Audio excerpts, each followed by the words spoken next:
Hey, everybody, and welcome to episode 36 of the Galactic Window Space podcast. My name is Nick, and I am known in this chapter of this book as the Orbital Alliance. I am just Tan, also known as Oh, dude, you're like super quiet. You got cut out a little bit. testing 1 2 3 4. Still quiet. Think that mixer being finicky, yo. Still quiet? A little bit, ramp it up. Better? No, jiggle it a little. Oh. Okay. Hey, you're back. There you go. Good? Yeah, that's it. It got a little bit Okay. loose. Okay. We're cool. You sound great. All right, sweet. Wait, so who are What you? up? I am Ling Ling, also known as Tan, also known as Chasing the Milk. Yo, yes. Bam. All right. What's happening, spacey friends What's out up, there Internet? in the internet? Yes. We have 14 people in the house joining us across multiple platforms. Primarily the account that we've got coming from the YouTubes and the Twitches. He was faking. You're both on opposite sides. Are we? Why'd you guys switch sides? We did, yeah. We are. Oh, Mhm. dude, that I felt a little different. Maybe that's what it is. Right. We just spread it out. We had to distribute Yeah. all of the energies. That's a Flula Borg reference. Just gonna try to switch it up a little bit. Tony, you didn't get a notification. What the biscuits? I don't know why. It's broken. Your YouTubes be broke. Good to see everyone. Yes, for sure. We're excited about this episode tonight, and we'll tell you guys exactly why. Because this is the first time, Tan, right? We're doing something called a community focus episode, where we're actually going to just focus on you guys who are like tuning in. We've kind of experimented with different formats. Obviously, we have our guest-centric episodes where we bring in special guests of space and astronomy variety. But we've also had so much fun just having episodes where we just interact with you guys.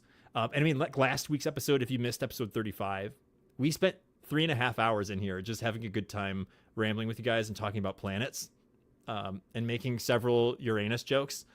Uranus. Uranus jokes. Yeah. Which was It's good very times. fun. Very, very fun. And we did experiment back in December about bringing in those of you who are members, who are supporting the podcast. And shout out to the members, those of you who've got like little stars next to your names in the YouTube chat. But we're like, hey, this would be a great opportunity to get to know the community some more. Let's open up the floor to folks who are in the podcast week in and week out, people who are supporting us, just to have a chance to showcase some of you guys so that there's a face to go with some of the names. Because a lot of you guys are in here and you chat, hang out. You guys are like basically old friends now. But it's kind of that weird internet phenomenon where you have friends that you don't actually know what they look like or sound like, So we're like, let's make this happen where the top of every month we do a community focus episode.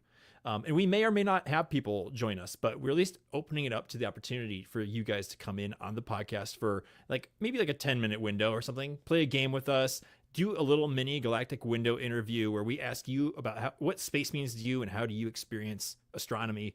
So that's what we're going to do. We're going to bring in some people tonight.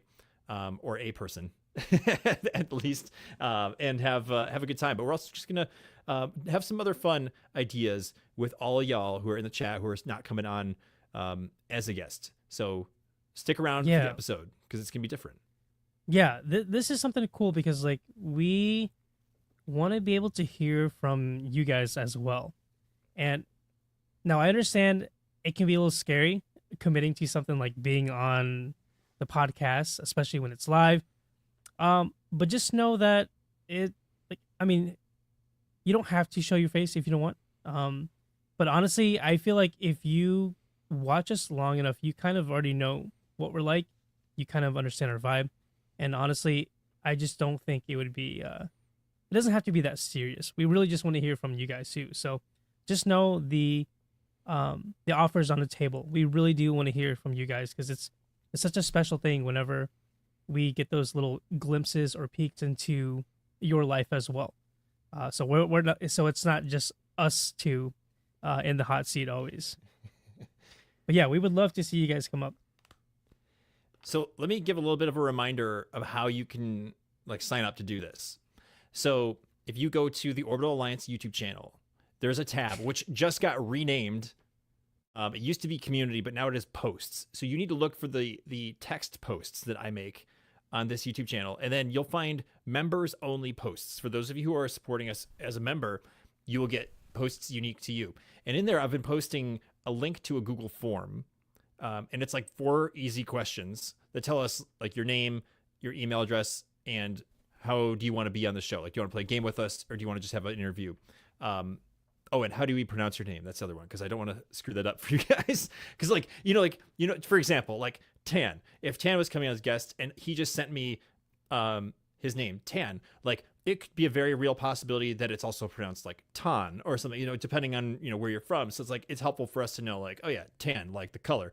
So that's a helpful note in there, but fill out that form and then I'll get back to you via the email address you submitted, sending you a link to StreamYard, which is the service we use to broadcast. And then we'll invite you in, we'll bring you in and you'll be kind of on the bench, which we can see, but you can't because we're special and have magic. And it'll be super fun. And then we'll bring you on the show. So that link is there and I will update it for next month, for March. So we'll do an episode at the top of March and I'll post a new link to the form and then you guys can submit your requests. But remember, you got to be a member and I'll cross-check y'all. I'm going to keep you guys honest. But I also, you have to be because it's a members only post. So you won't see it if you're not a member, but that's how you do it. Check. You can always just reach out to us too if you're like, man, I don't know how to do this. I don't know how to fill in this form. Just reach out to us and we'll get you guys squared away. Yeah. No shame. Yeah. But we want to meet you guys. We want to have some fun. And I think everybody wants to see you guys too. Yep. But I will say, anything about an NDA, yeah, no promises.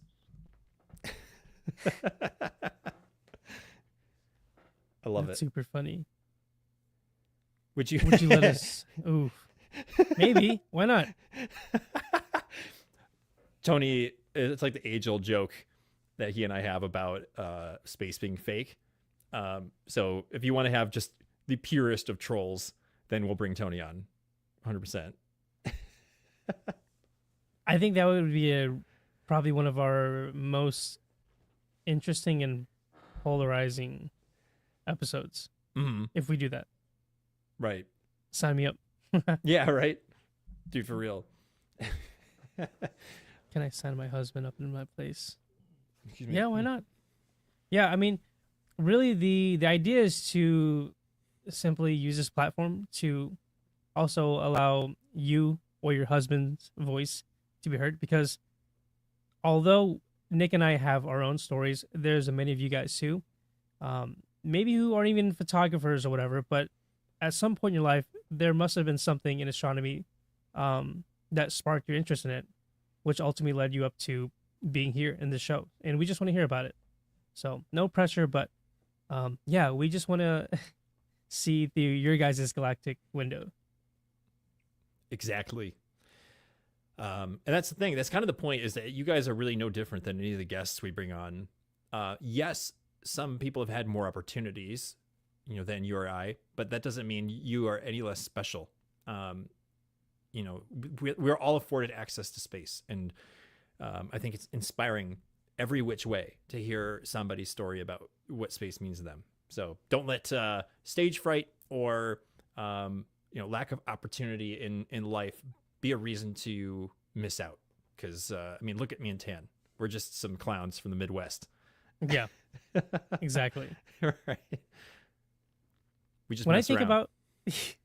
about like the first time I live streamed compared to now, I think I was a little nervous. Mm-hmm. The idea that you're kind of just out there in public, anything you say, anything you do will just be out there. But if you're having fun, you won't even think about it. It's really not that bad. Yeah. And I think the more you do it, the more comfortable you become. So who knows? Like, possibly this could be the on-ramp for one of you guys to explore streaming or podcasting or some other kind of public presence that you may not have ever had the opportunity to do, but you're like, oh yeah, I've done a podcast a little bit, and I now know what it feels like to be live on the internet or to have my voice be heard, because maybe you've just never tried it out. And sometimes, it's these little on-ramps that let you go to like highway speed, take off. Exactly. All right, we're done peer pressuring these guys into Right. Yo! What's Tanix? Hell yeah, dude. Kenny No Jackson way. becoming a member. Thank you so much for the support. Love it. It came out as Welcome an to the SH. team. Dude, we got a nice crowd in here. We got 21 people. Yeah, 21 and growing. Hopefully you guys can hear that. Everyone who's listening or watching, thank you guys so much for being here. We love space, and anytime you guys tune in, we're going to be talking about something astronomy. So sometimes it's just going to be Nick and I, and sometimes we will have a special guest on the show. So yeah, welcome in, grab some snacks, grab a drink, and let's jump right in, shall we? Dude, can I bring up a wild space topic that I just learned about maybe a few hours ago? Let's hear it. Okay, so we're gonna jump in pretty thick into the astronomy topics. So I was on the phone with one of my very, very dear friends. His name is Adam. So Adam, if you're listening to this at any point, shout out to you, man. Adam is a side note. He's one of my oldest friends. I met him in kindergarten, and we're still very good friends. And Nice. it's just one of those moments where it's like, oh dang, that's cool. But he sent me an article that maybe some of you have heard of. Apparently there's an asteroid that has made the news. It's a newly detected asteroid, near Earth asteroid, has astronomers' full attention. The risk of impact is like super high, I guess, in 2032. And by super high, I mean like 2%. Oh, And it's like some crazy thing where they're like watching it, and it was like one of the few asteroids to ever like trip sort of the an alert system, if you will. It kind of hit a lot more of the qualifications for a potential collision with Earth in the somewhat near future, which again, I think all this happens semi-frequently. But there are people and agencies like dedicated to watching this stuff. But have you guys heard about this? Tan, have you even heard about any of this? no, this is the first time. Okay. Yeah. Oh, JC. So you're I'm telling scared. me there's a chance. Yeah. Please hit us. Please hit A little bit of us. No, I'm a just kidding. Dumb and Dumber reference there. Hey, big gulps, huh?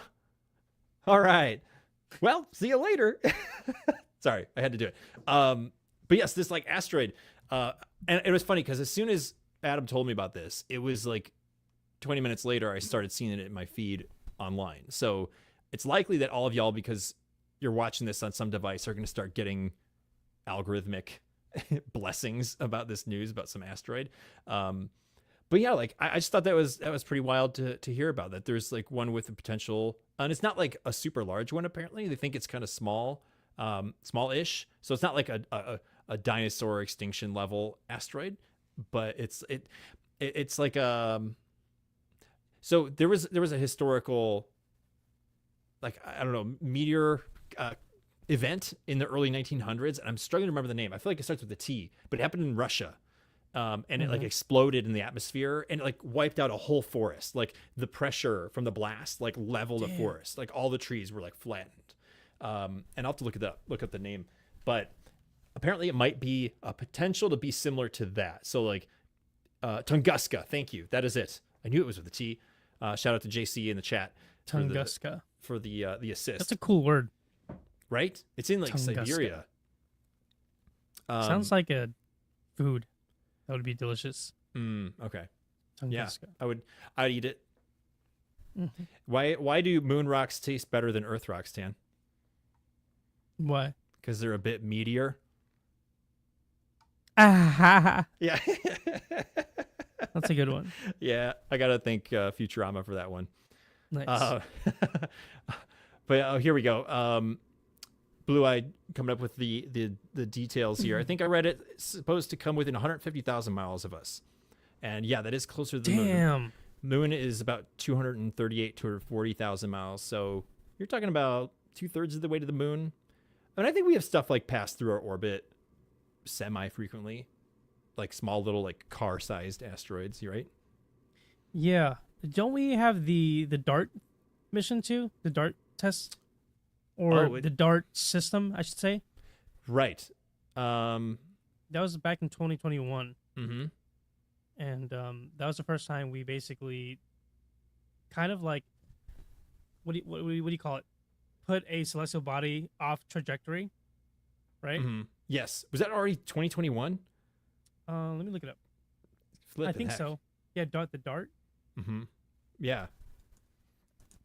Yeah, like it was like the asteroid redirect. Okay, here we go. Yeah, read it. The DART, also known as the double asteroid redirection. Oh, we lost your mic. Can you wiggle your cable? Testing. It's back. Okay. You're good. We good? Yep. All right. So the DART, the double asteroid redirection test mission, was NASA's first planetary defense test mission designed to demonstrate whether we could change the trajectory of an asteroid by intentionally crashing a spacecraft into it. It was launched on November 24th, 2021, and successfully impacted its target on September 26, 2022. A whole year. Mm-hmm. Okay, so it's possible that we can yeet this thing, right? Unless it's already here. Right. Well, yeah, because that test was successful. Like they measured the trajectory, and it is definitely going somewhere else. You know. Damn, that's wild. JC, that's super funny. Good news in 2025. Yeah, I don't know. I think the fact that we can do it at all is a marvel. I think the pace in which we can do it is terrifying because it's ridiculously slow. You know, it's like you have to discover these things years in advance and hope that you're prepared. But you know, I guess having some options, albeit slow. Is that a word? Albeit slow. I'll be them. I'll be them. I just coined it. If you use it, I like 10% in advance. Like, you know, I'd rather have some options than no options. But either way, let's see what happens. I don't know the name of this asteroid though. Do we know the name of it? I gotta Google that. Tunguska. Tunguska. Snoo. We're dropping mad Futurama references tonight. So yeah, I don't know. Ashley. We're just getting started. Okay, Tan, let me ask you this hypothetical. If you knew, so say that the asteroid is like on its way, and they have verified 100% in 2 days, it's going to collide with Earth, and it is estimated to hit the dead center of the United States. And they said that it's likely that, you know, you won't have time to like get where you need to go. All the planes are booked. You're basically doomed. Would you go out and live stream the event for the rest of the human race to see it as your fiery demise ends your live stream? Would you do that, or would you rather just like hide in a hole and let it happen? I'd probably hang out with my loved ones, and then whenever I would see, like, whenever the projectile is within like distance, I'd probably stream it, and I would play my outro song. Oh yeah, like your live stream outro song. Mm-hmm. Yep. Okay. Damn. What about you? Well, I feel like. What would you do though? Actually, and maybe this is a question for the chat too. Let's just say you for sure knew that within a week, we would see what the dinosaurs saw. How would you spend that last week? What would you do? It's a deep question. Mm-hmm. Man, yeah, I mean, I feel like my historical preservation side, if I knew that like it was only going to be our side of the planet that was going to like get it, and I knew there was a strong likelihood that the other side of planet Earth was going to survive, I'd want to make sure they could get as much information on it as possible. And if I had to just like, you know, go down with the Titanic, so to speak, then yeah, I'd probably want to do something to document it and broadcast it.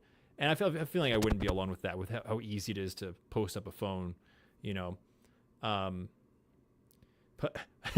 I would change my name from Orbital Alliance to Post Mafone, and I would become an artist. Sorry. Post my phone. Post Mafone. You can call me Posty for short. Yeah, that was it. That was the most pitiful you've ever given me. Wait. There you go. But yeah, I honestly think I would try to document it for history's sake. But yeah, I mean, obviously, I think you just try to get as far as you could and see as many people as you could that you care about and spend all that time there. I think you'd start to realize what's trivial and what's not pretty quickly. So I'd probably listen to that intuition in the moment, and I'd probably be less ambitious than I think. I would probably show up and be like, yeah, let's just chill, let's enjoy life for these few moments and go from there. But I don't know. Yeah, it's a tough one. That is a tough one. Or I mean, we could take it up as an opportunity to do a bunch of crazy stuff, because if nothing matters, why not? Yeah. Like I would start a podcast, maybe, Yeah. All those risky things that I've never tried before. You know what's interesting is that sometimes I feel like, and I think we all could be guilty of this, it's like we have to wait for something like this to happen to finally live a little bit. And I know it's easier for me to, it's easier said than done, but a lot of times, like in my personal life, I had to wait for rock bottom or for things to get really crappy for me to finally say, okay, maybe there needs to be some action. Mm-hmm. So maybe take this as a sign where, hypothetical or not, this is your opportunity to finally do the thing. Finally do the thing that you've been wanting to do. Because, you never know. Mm-hmm. You never know if a meteor can just come and yeet the entire world, Right. Mm-hmm. Here, I'm going to take the hypothetical a step further. Tan, I'm directing this at you, and then chat. I want to direct it towards you guys shortly after. Say the meteor event happens, and you're expecting to go out in a fiery blaze of glory, but you crawl out of the hole you were hiding in, and you are the lone survivor. You make it. You're fine. You're like totally fine, but no one else makes it this side of planet Earth. What do you do?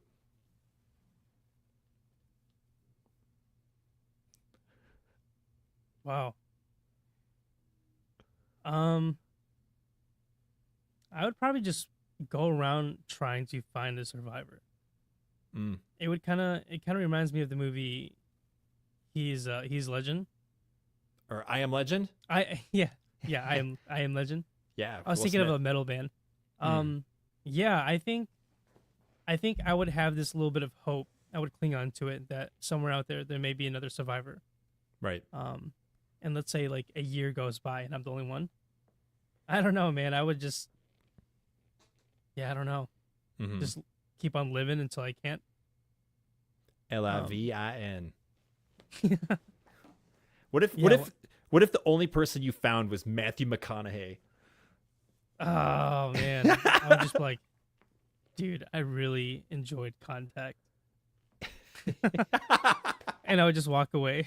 Yeah, you'd let him be. You just like, dude, you in Contact, it's awesome, and then just walk away. Just be like peak. I was hoping you would say Matt Damon. Yeah, just like you stumble across Matt Damon, you just walk up to him and go, Matt Damon. Matt Damon. Matt Damon. And just walk away. Yeah. Oh, I think you got to wiggle your mic again. Oh no! Why is it doing that? I don't know. Are we back? You're back. You're good. Maybe it's the headphones. If you guys didn't realize, this is the first time I put on actual headphones instead of those cheap iPhone, those white wired headphones. Mm-hmm. I don't know. Maybe it's because we switched sides too. A lot of things happening tonight. Yeah, I know. We're just like, this is like a different timeline. Like you guys didn't realize it, but this is an alternate reality. Mm-hmm. You've entered it, and everything's just like inverse. The gear doesn't work, and Tan and I are on opposite sides. Mm-hmm.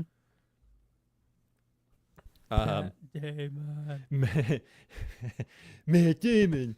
All right, chat. I wanted to ask you that question too. If you survive an asteroid colliding with Earth, and half the hemisphere, like the entire Western hemisphere, is just uninhabitable, and you're the lone survivor, what do you do? What's the first thing you do, or what do you strive to do in those moments? You know that there's a high likelihood that the other side of the world has people, but nothing you know is familiar. What would you do?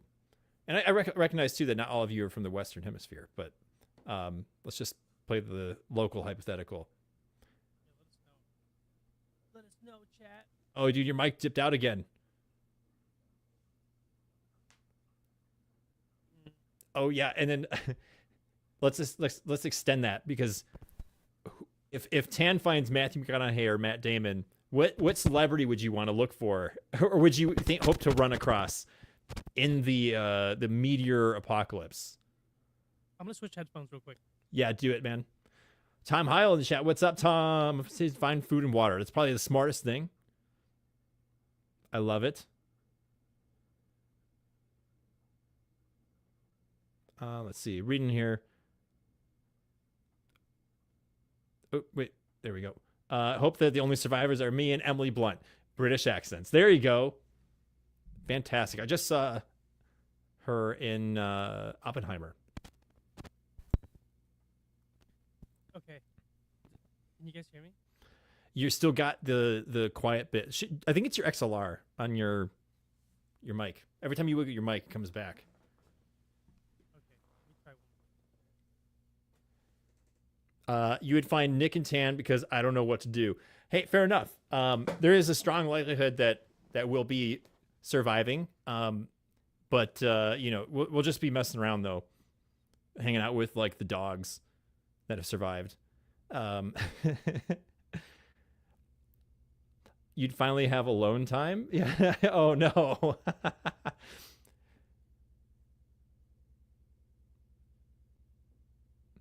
Let's see. Reading in the chat here. Ooh, here's a good one. Tanzanite going. David Tennant is who I'd want to run into.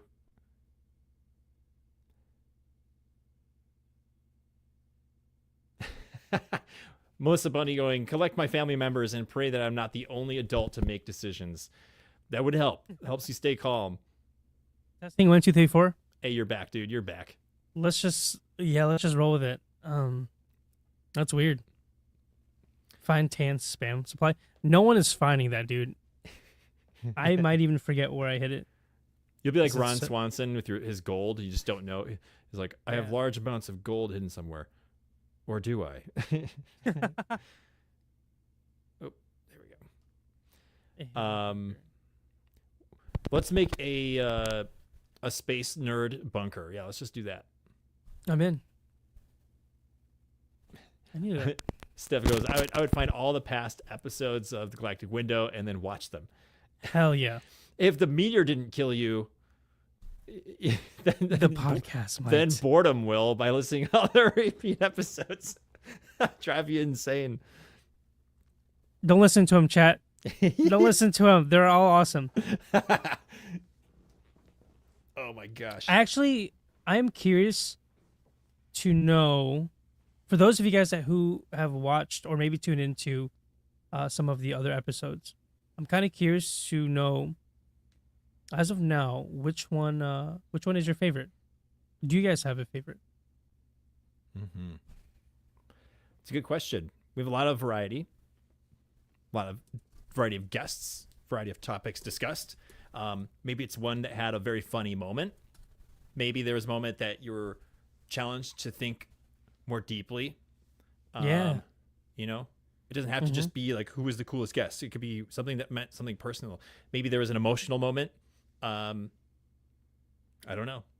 Emotional moment. Yeah. We got to find the government cheese caves. That's super funny. Ooh, hands down, Deep Sky Dude. Episode 9. Good call. Can't go wrong with Will. Hey, that was our first episode, right? With the guest. With a guest. It was the first Yeah, one with a guest. you and I together. Yeah. Nice. Ooh. Sophia Epi. Sophia, Epi? Mona. When Nick ate Spam out of the can. Yep. Ate it cold. That was wild. Yeah.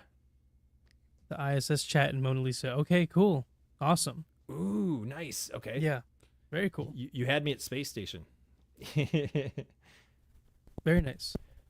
Yeah. See, when I was eating that Spam, I was just preparing for the meteor apocalypse. I was getting ready.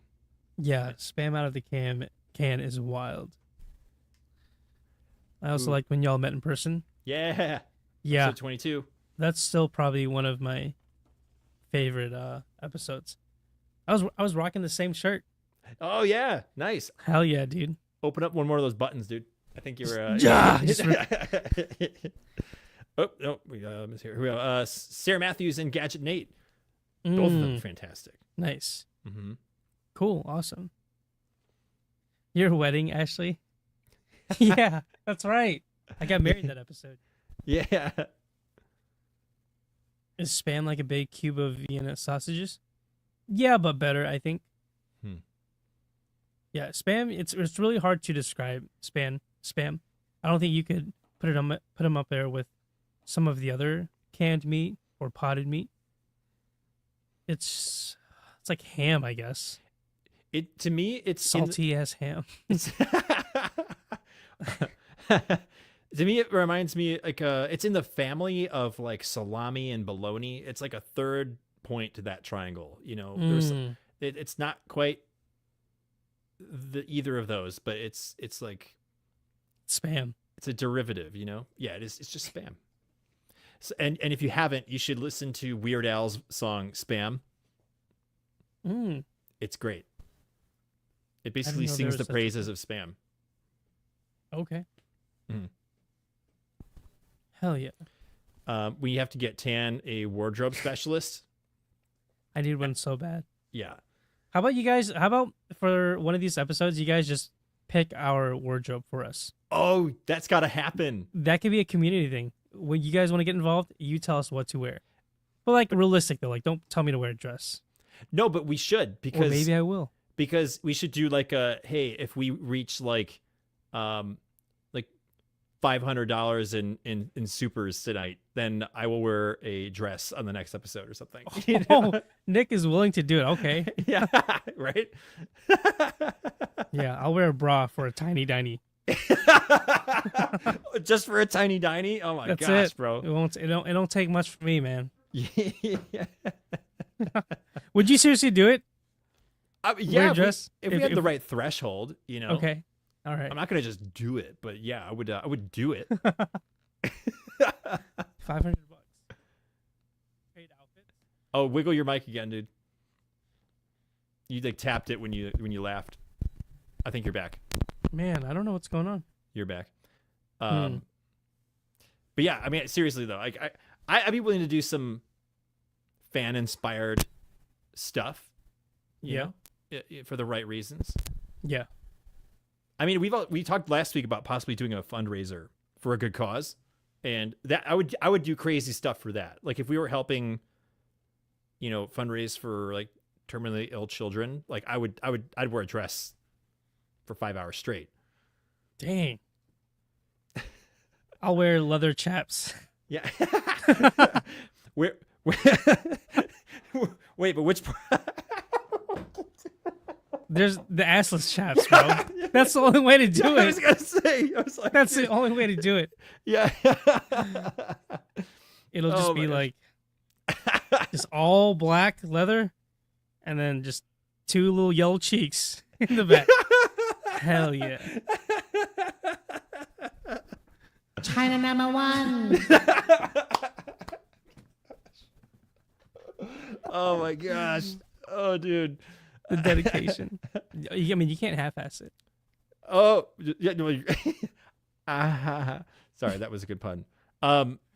Nick has to wear a Pikachu onesie. Dude, I'll do that without any sort of fundraising opportunity. That just sounds fun. Yeah, and JC said I have to wear a Snorlax one. Ooh, yeah. That would be cool. Yeah. All chaps are assless. Oh, I didn't know that. For some reason, I was just thinking chaps were just like leather, like like a nickname for leather pants. Assless chaps. Mine are gonna be super assless. It's just gonna be socks, basically. What? Hey, socks and a belt.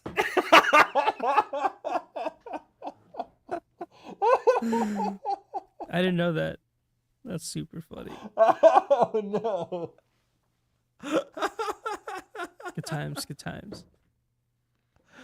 Oh jeez. Yeah, so welcome to the Space Podcast, y'all. Yeah, this became an those after of you hours guys who are episode listening. real quick. Yeah. Did we enable the multicasting to only space? Mm-hmm. Yeah. Okay. Great. Well, this is cool because, like, you guys know whenever we do these 50 gifted to make it happen. Wait, for the chaps or for the Pokemon? Yeah. It might be more for the chaps. Oh, But man. I was saying, whenever we do these normal podcasts, sometimes it is extremely difficult to kind of have a conversation with you guys, like in the middle of our conversation.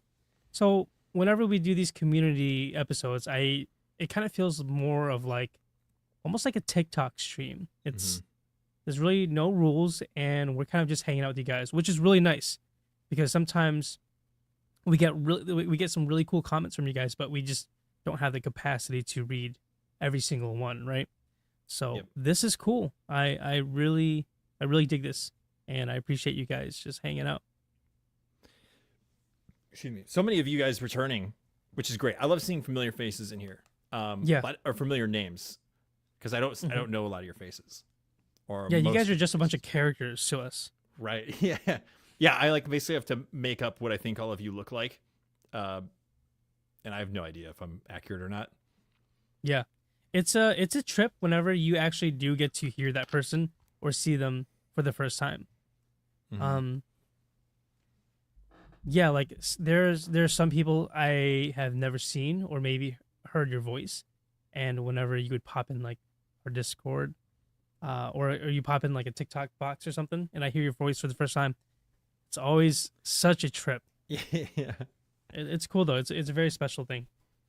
Yeah. It's like there's like a name that's kind of general, and you like pull them in, and you spent like a year thinking maybe they're like a woman, and you pull on, it's like some like butch dude, you know? Yeah, exactly. Exactly. It's like, whoa. I have COVID and it physically hurts me to laugh. Oh no. Dang. Man. Well, we like making people laugh. Sorry that we're making you hurt. Yeah. COVID it's coming is, from a place of love, I promise. Dude, you need to make I just need to get a soundboard too, but I need to make one with Jean Ralphio from Parks and Rec going, the worst, you know? So you have COVID is the worst. I'll have to add that one to the soundboard. You got to do it. You're special. Oh my gosh. That profile picture is definitely not me. Oh no. Treat yourself. Yeah. Dude, Parks and Rec, shout out to that show. I do have hold on. I was graciously sent something by my friend Josh recently. Hang on. Uh-oh. We got a nice little surprise. Yeah, I'm digging that new setup too, man. Oh, thanks, bro. So you guys can't see it, but I have a giant cabinet just off of the camera shot, which is floor to ceiling Funko Pops, because I'm a dork. And my friend sent me John Ralphio and Mona Lisa Saperstein from Parks and Rec. And this is specifically from the Don't Be Suspicious scene. So if you guys know the meme that kind of went popular like a year or two ago, don't be suspicious. Yeah. So like I have these. Those two are so wild. I know. Man. So good. So dude, we have one of our community members sitting waiting to come on the show tonight. What? Should we do it? Oh my god, yeah. Yeah. Okay, sweet. Let's do it. All Let's right. do it. We're going to bring on one of our members who is also someone who I know personally. I'm very excited to have him in. So welcome in my great friend, Johnny. Let me unmute you here. There you go. Can you hear me? Oh, we can hear you loud and clear, dude. Loud and clear, man. Excellent. Yes. Thanks, dude. Hello, orbital peeps, just like me. You can get here too. It's possible. Follow your dreams. Follow. I almost went Shia LaBeouf. I'm not gonna, but No, yeah, right. Just do it. don't let your dreams be dreams. Yeah, everyone say hi, Johnny. Yeah, shout out to Johnny in the chat. Yeah, Johnny big hats has off to been Johnny. in the chat many times. He's been watching the show for a while. Fun fact, we went to college together, and we've been very, very good friends. We lived together for years and actually ended up being my best man in my wedding. So we've got a very close relationship, still hanging out, still talking all these years later as old men. Broken hip. I mean, we still try to run these days like we did in college cross country, and that hip is a real, Right. it's a real statement. But Yep. Oh my gosh. So, dude, we bring on a show here for a brief mini galactic window moment here. So let me ask you, dude, that you have your opportunity here as a community member to kind of help people get to know who you are and what your connection is to space. So you can do this one of two ways. You can either play a game with us, or you can do just a short mini interview where we ask you questions about what space means to you. What are you feeling tonight? I mean, I like a good game, a good conundrum, a good mind tease. Okay. Mm. Good mind tease, a good game. Okay, so we got a couple game options, dude. Do you want me to read them off to you? Hit me. All right, so we got light speed, which is kind of our classic game, which is that the very fast this or that questions. So we could rattle off a bunch of this or that's to you, and you just answer them as quick as you can. Yes. We can do galactic graffiti, which basically is like Pictionary. So like all of us get to draw space stuff, and the comment section gets to vote who drew it best. So the topic might be astronaut, and then we all have to have a piece of paper and draw an astronaut and hold it up and see what people think and who drew it the best. Then we have Astro ABCs, where we have to make it through the alphabet A to Z, finding a space word for every single letter. Mm-hmm. So A is for astronaut, B is for bolide, that kind of thing. And then the last one is space story improv, where we all collectively tell a space story that we make up on the spot, like one sentence at a time or one chunk of a sentence. So it might be like, one day there was an astronaut that, and then Tan might say, He that was really hungry. and then Johnny might say, He reached down in the dirt to search for food. there you go. Perfect. So like there's like that. This might be a good game to play. I mean, I'm kind of jiving with that last option of improv moon man storytelling. Yes. Okay. Do you want to do a space story improv then? I vote space story improv. Let's do it. I'm Let's in. Let's do it. Oh yeah. Y'all might have Yeah. to carry me. Okay. All right. So tell you what, I'm going to rearrange this here. So we have a bit of an order. So Tan, why don't you start us off? And then it'll go in the order of the screen from left to right. So it'll be Tan, Johnny, then me, then Tan, Johnny, then me. We'll go until we feel like the story's over. You ready? Once upon a time, there was a huge asteroid that was heading towards Earth. So little Timmy from down the street grabbed his baseball mitt, hoping to catch it. But little did Timmy know that his baseball mitt was only as big as His other baseball mitt. So with two baseball mitts, he realized that the asteroid was really only the size of a grapefruit. And knowing this, Timmy gathered up the courage to try to save the world. He got on his bike. and he pedaled to the nearest grocery store to And get a the- good look at a grapefruit. To look at a grapefruit, is that what you said? Yeah, to get a good look at a grapefruit to know what he's dealing with. Like, And then it was at the grocery store in the grapefruit section that Mr. Scientist showed up and tapped him on the shoulder and said, China number one. So, with this knowledge, Timmy has finally gathered everything he needs to know to capture this asteroid. And then with the power of China 1 and the mass of 2 baseball gloves, he started crunching the numbers. and that's when he realized he needed to build a rocket. So he hit up his friends over at the Galactic Window Space Podcast. And they said, "Hey, we're not engineers. How do you build a rocket?"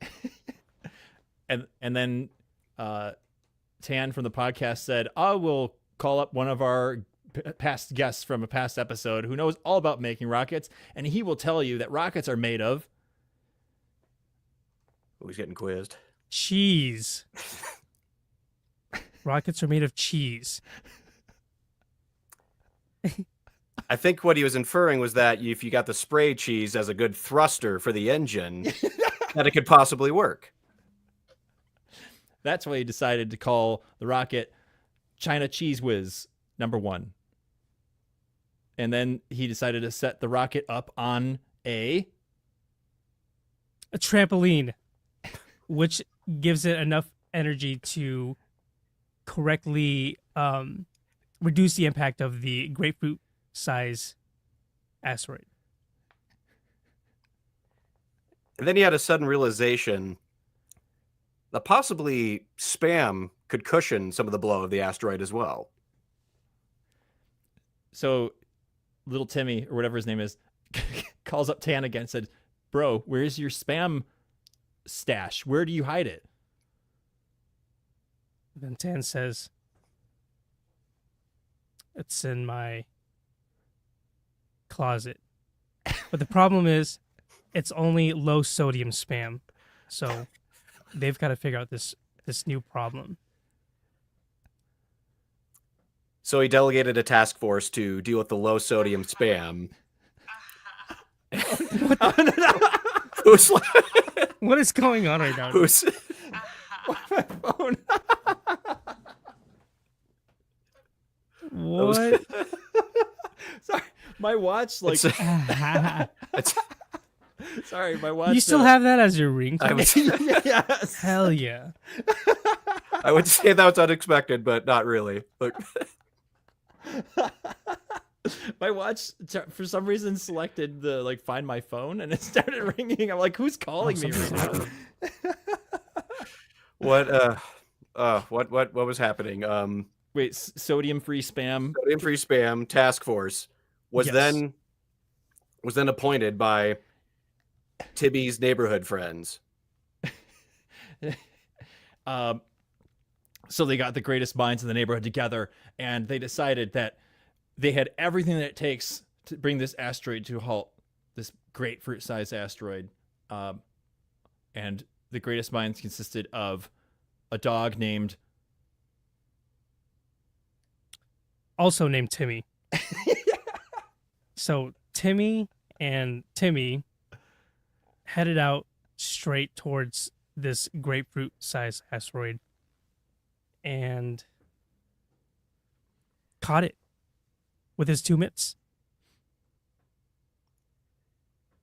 Realizing that he grabbed his 2 mitts, caught the asteroid, but didn't grab the cheese Spam rocket, he now had a reason for fireworks for his celebration via cheese and Spam.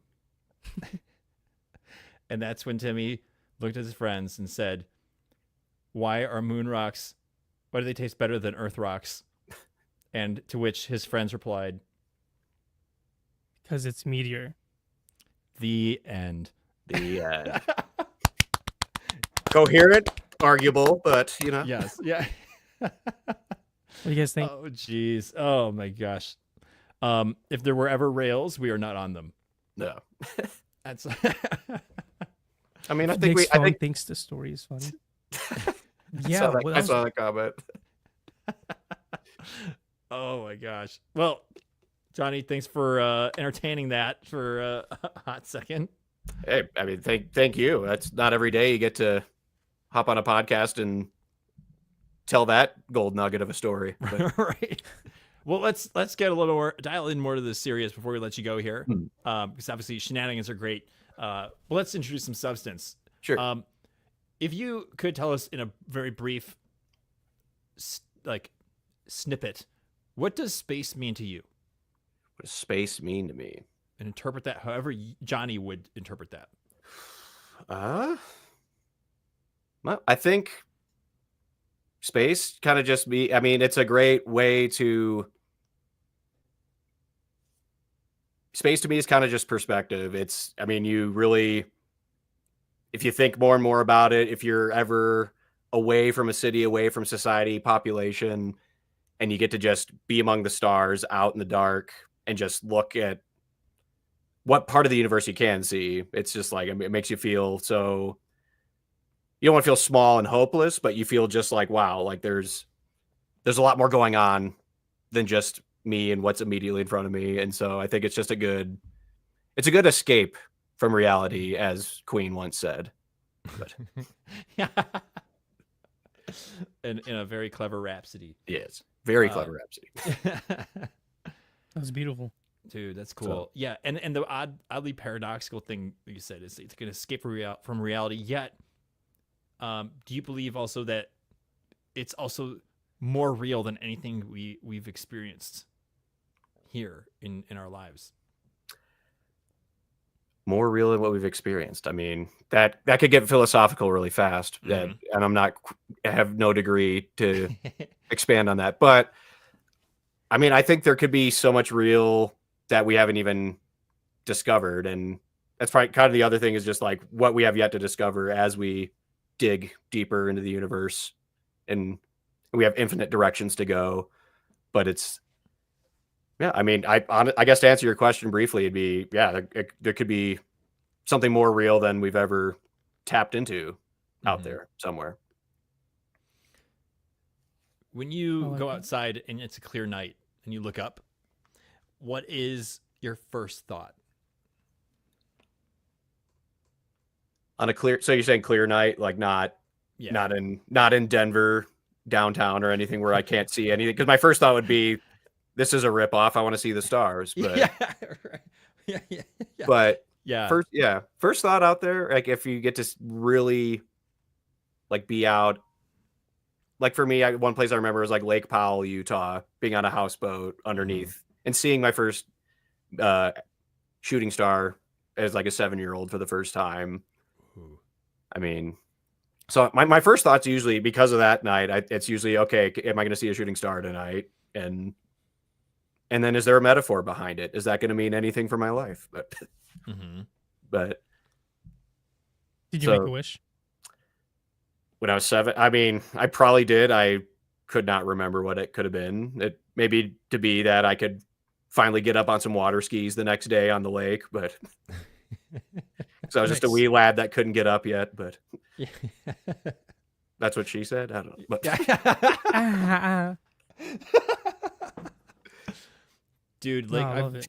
I've driven by Lake Powell, but I've never been like on it. That's got to be a cool place. I will say that, Aunt Tony, I do want to stargaze with you sometime. He's in the club, but if the community is seeing us typing now you know what it sounds like. Yep. It's not AUG. AUG. That's equally as funny though. Yeah, AUG. That's just like a seal show after that. Oh, great! Now it's quoted. Just a wee lad who couldn't get it up. It's somebody quoted me. No, get that off the internet. No, that's it. That's my legacy now. Great. I gotta. That's gonna be the title of this episode. Oh no, Johnny's problem. No. Oh no. Oh no. Great. We'll suffer the burden together, man. It's all right. This just means that none of you have any shame to come on the episode now. You've seen me lower and debase myself. Yes. So don't be afraid. There's only up from here with the rest of you guys. Oh my goodness.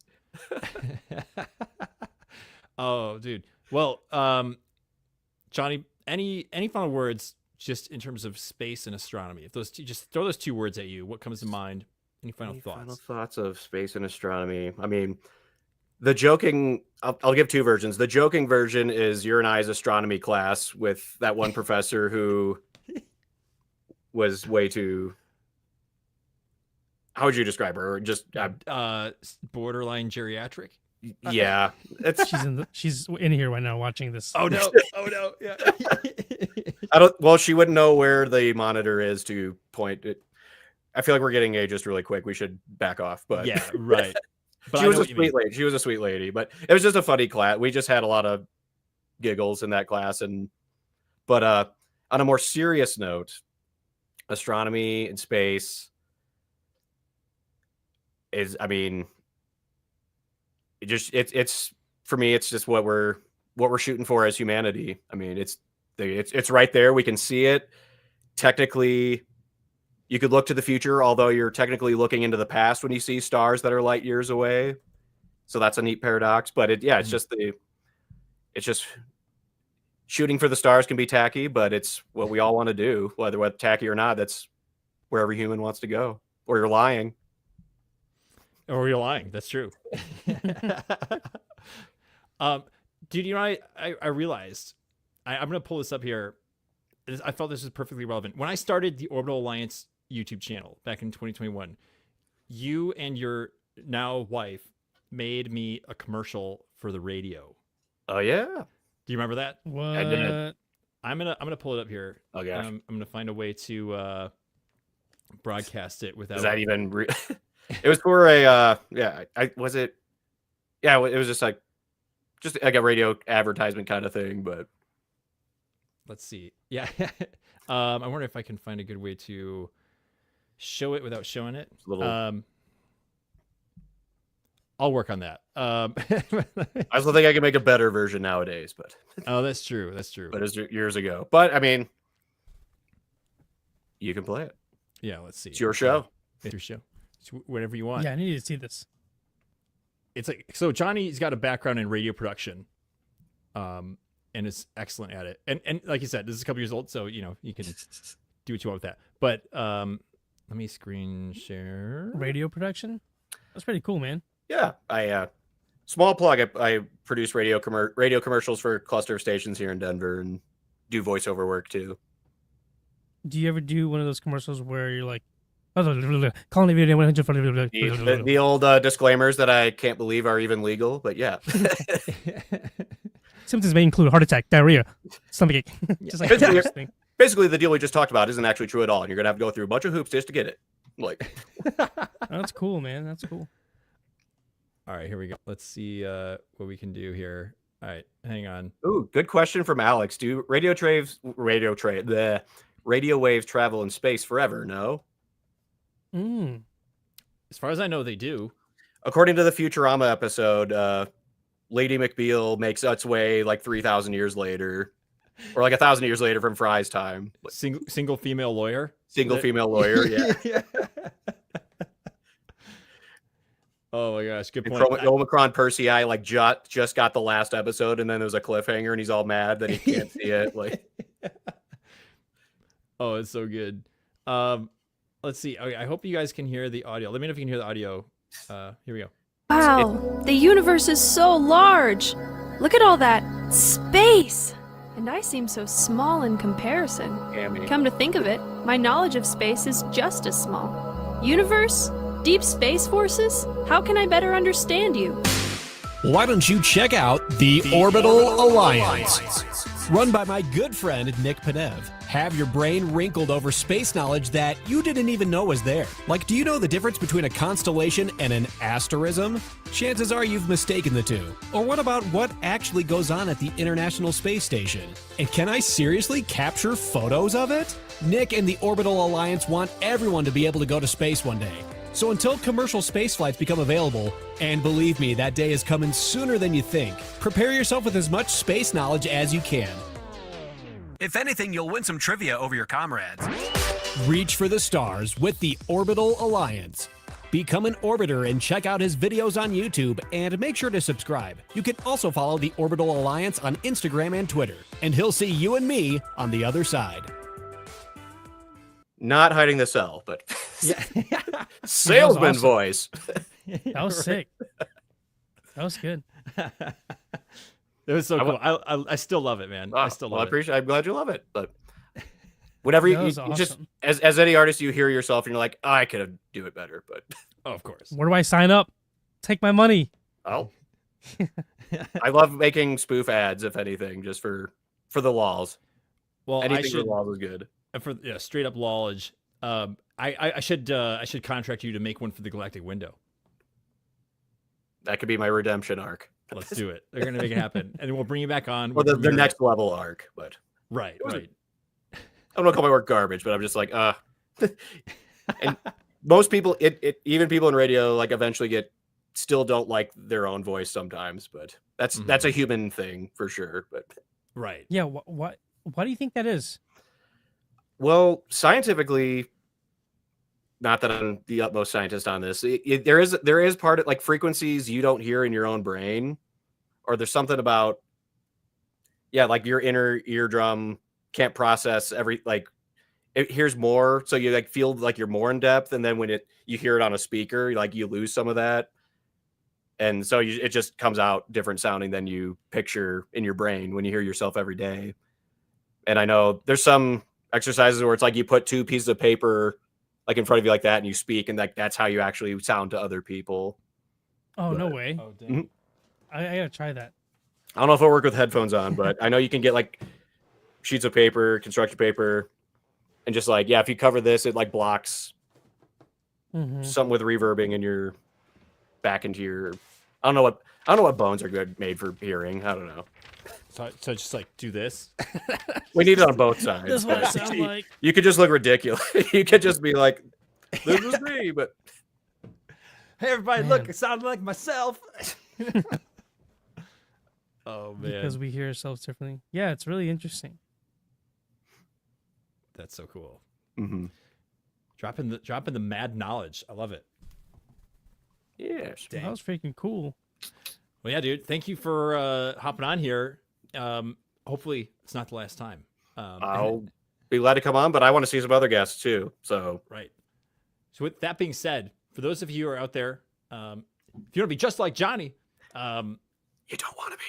yeah, you can go to the posts section of my YouTube channel and find the form. You can fill it out right now, and I will bring you on the show right now, and I'll see the response come in, and we can send you a link if you want to hop on in this episode. We're gonna open up the floor to all of you guys. So, but you have to be a member to find Do it. that form.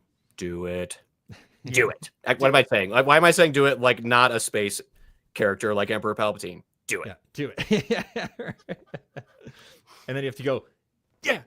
The most awkward thing in that whole scene. Cool, dude. Well, thank you so much, dude. We'll see you in the next one. Absolutely. Thanks for having me Appreciate on, you, man. guys. I'm gonna keep Cheers. listening. I'm not going anywhere. I'm still listening. Yes, score. W's in the chat for Johnny. W's in the chat for Johnny. W's in the chat for Johnny. Cool. Boom. And again, guys, if you aren't feeling up for it, maybe consider it one of these episodes. You know. Mm-hmm. Yeah, I think it'd be fun to kind of hear from other people. Yeah, no pressure. No pressure. Oh, dude. That was fun. Yeah, that was cool. That was cool. Gosh, I feel like I have to like burp and I can't burp. Just isn't there a Excuse trick? me. I think I got it out. Pardon me. How horribly unprofessional of me.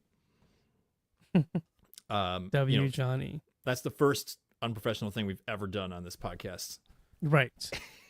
We've never First been time. unprofessional before. Never. Dude, so I had some ideas that I wanted to roll by everybody.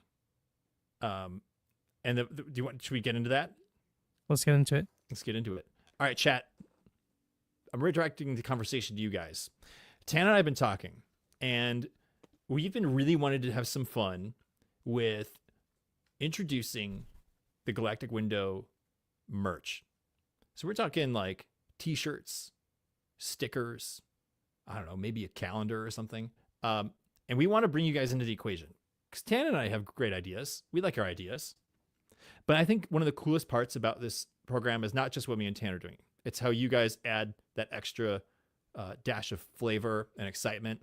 So we want to ask you guys for ideas for, I'm going to say this probably pretty specifically, potential merch. Like we're not going to guarantee everything, but we want to use your inspiration to take maybe some ideas we have to the next level. So will you guys be interested in helping us brainstorm some fun ideas? Help us out, y'all. Mm-hmm. Help. Help. I can't not feature Fun with Flags because I'm currently watching The Big Bang Theory for the first time. So I love it. I do need to do an episode of Fun with Flags by myself. I need to watch that. Oh, dude, you just gotta. So great. I've got like a stockpile of movies to watch, and I don't know if I'll ever be able to get through all of them. We need to come back to that topic because that is actually a very depressing topic if you think about it. That there's just shows and movies and games that you'll never watch or play, and you have to be okay with not finishing the list. Yeah. It's terrifying. Well, what about this? Real quick. Quick tangent. Yeah. If there's like one space movie that you guys just recommend, like what would it be? Aside from like Interstellar, Contact, those two, because those two are my favorites. But like, there's so many other movies that I haven't seen. Mm-hmm. What are we Good talking question. about? Yeah. This has been a morbid episode. I will be honest. It Real has dark. been. Oh, Space Jam. Space Jam. Someone mentioned that earlier. Have you seen Space Jam, Tan? It's been a long time. Okay, yeah. It's been is that a 90s movie? It's a 90s Right? movie with Michael Jordan and Bugs Bunny. Space Jam release date. It's like 97? Yeah. 2021. Wait, There was they made a second one with LeBron James. LaFlop James. 1996. 96. Okay. Yeah, fantastic, fun movie. There is a layer of space to it, Mm-hmm. but it's ultimately a basketball movie. Or a golf movie. Or a baseball movie. Depending on how you look at it. Spaceballs. Dude, I still have not seen that. Mm-hmm. And Oh, people have dude. been telling me to watch that. No way. Oh, bro. Movie night. It is a Spaceballs. fantastic parody movie of all things Star Wars. Yeah, okay. Mm-hmm. Armageddon. I saw that too. Oh, no. Okay. All right. Event Horizon, very heartwarming. Somehow I feel like that's not entirely a true statement. Event Horizon. Why do I feel like I started that movie and didn't finish it? I liked Ad Astra with Brad Pitt.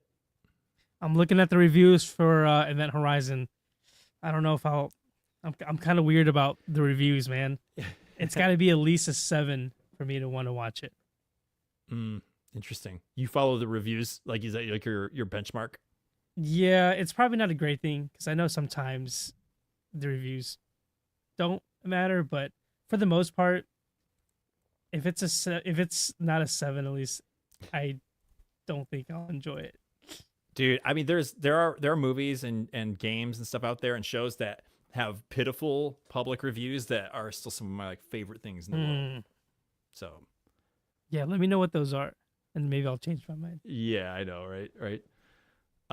Gravity. Gravity. That's a good one. Mm-hmm.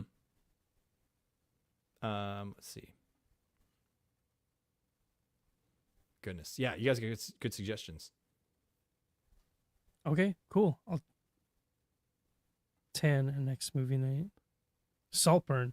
Yeah, I've heard of that one too. Saltburn. I've not heard of that one. Also, Ooh, Stardust. It's got a 7 out of 10. That barely makes it. Skating in. Saltburn is a 2023 black comedy thriller film directed by Emerald Fennell, focusing on a scholarship student at Oxford who becomes obsessed with an aristocratic classmate and spends a summer at his family's estate.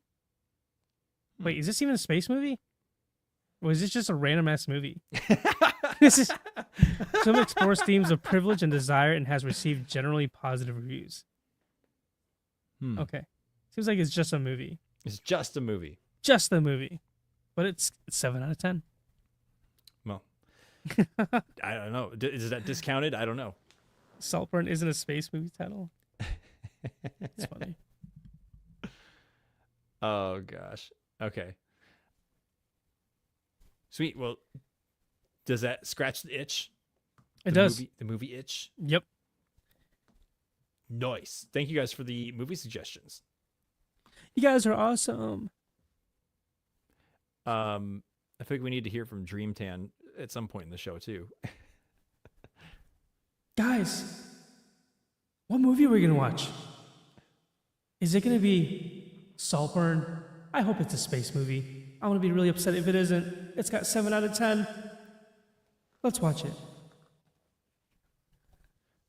That was really weird. I was scared my mic was going to cut out. I like heard this weird voice in my room, and I don't know where it came from. Dude, I really want to make some movies where I use this as like my inner monologue. You have to. Should I eat that? It's been sitting out for a minute. I don't know. I don't see any mold. But maybe if I heat it up, the germs will go away. Just like dumb thoughts. Dude, can you be the voice inside my head for a second and like improv something?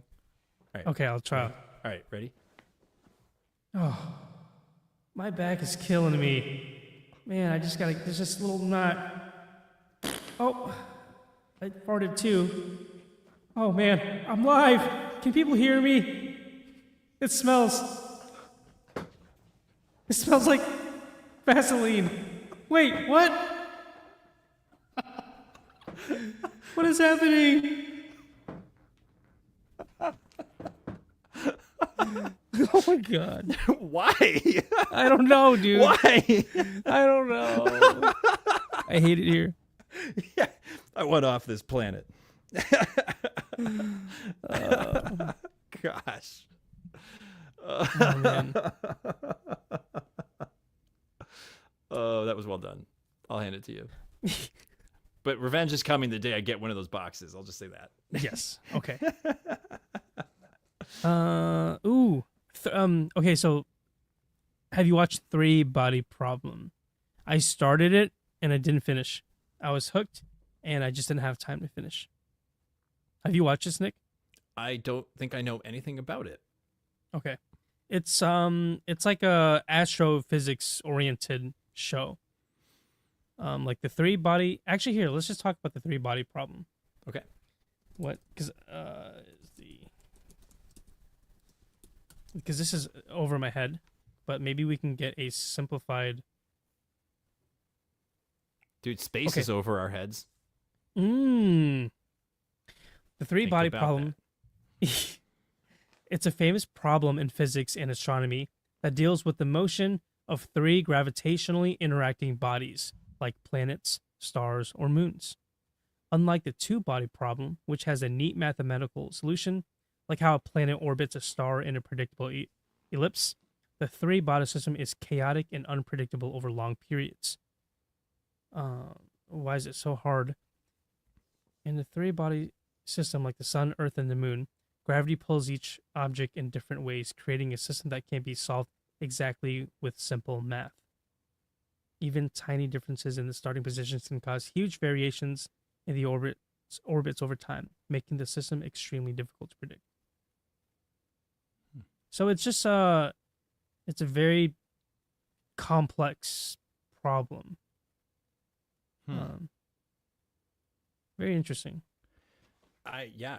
Why does that trigger something for me when we were looking up the Lagrange points? What's that? We were talking about the point in space. On the ISS? Where the James Webb Space Telescope is located in space. It's at L2. How there's all these different Lagrange points in space. Oh, yeah. Isn't that something to do with... I need to look it up again. I don't know. But it's going to probably make my head hurt. Lagrange point. I thought it had something to do with... This is interesting. Actually, oh no, you're right. You're right. Because look, let's see. In celestial mechanics, the Lagrange points are points of equilibrium for small mass objects under the gravitational influence of two massive orbiting bodies. Mathematically, this involves the solution of the restricted three-body problem. Normally, the two massive bodies exert an unbalanced gravitational force at a point, altering the orbit of whatever it is at that point. Does that make any sense to anyone listening? Because if it 'Cause does, I don't- you're a smarter human than I. Yeah. Interesting. Yeah, because I remember reading this snippet out of Wikipedia. In 1772, Lagrange published an essay on the three-body problem. Hey, buddy. In the first chapter, he considered the general three-body problem. From that, in the second chapter, he demonstrated two special constant pattern solutions: the collinear and the equilateral for any three masses with circular orbits. So, again, French to me, but Yeah. I do remember it being mentioned. But that's literally where my knowledge on the subject stops. So, Yeah, that's I don't know. I don't even know what to think. The terminology and just the whole concept of it is something that I like. It doesn't even just I can't even picture it in my head. You know, it's not even the vocabulary. it's just mind melting. It is. It is. So this Netflix, is it a documentary or a series? It's a series. It's a Educate me. show. It's a show, Mm-hmm. like a drama or like an educational show. It's like a drama. Oh, It's cool. Okay. And I've only seen the pilot, but from what I remember, it was really, really cool, and I was hooked. Interesting. Okay.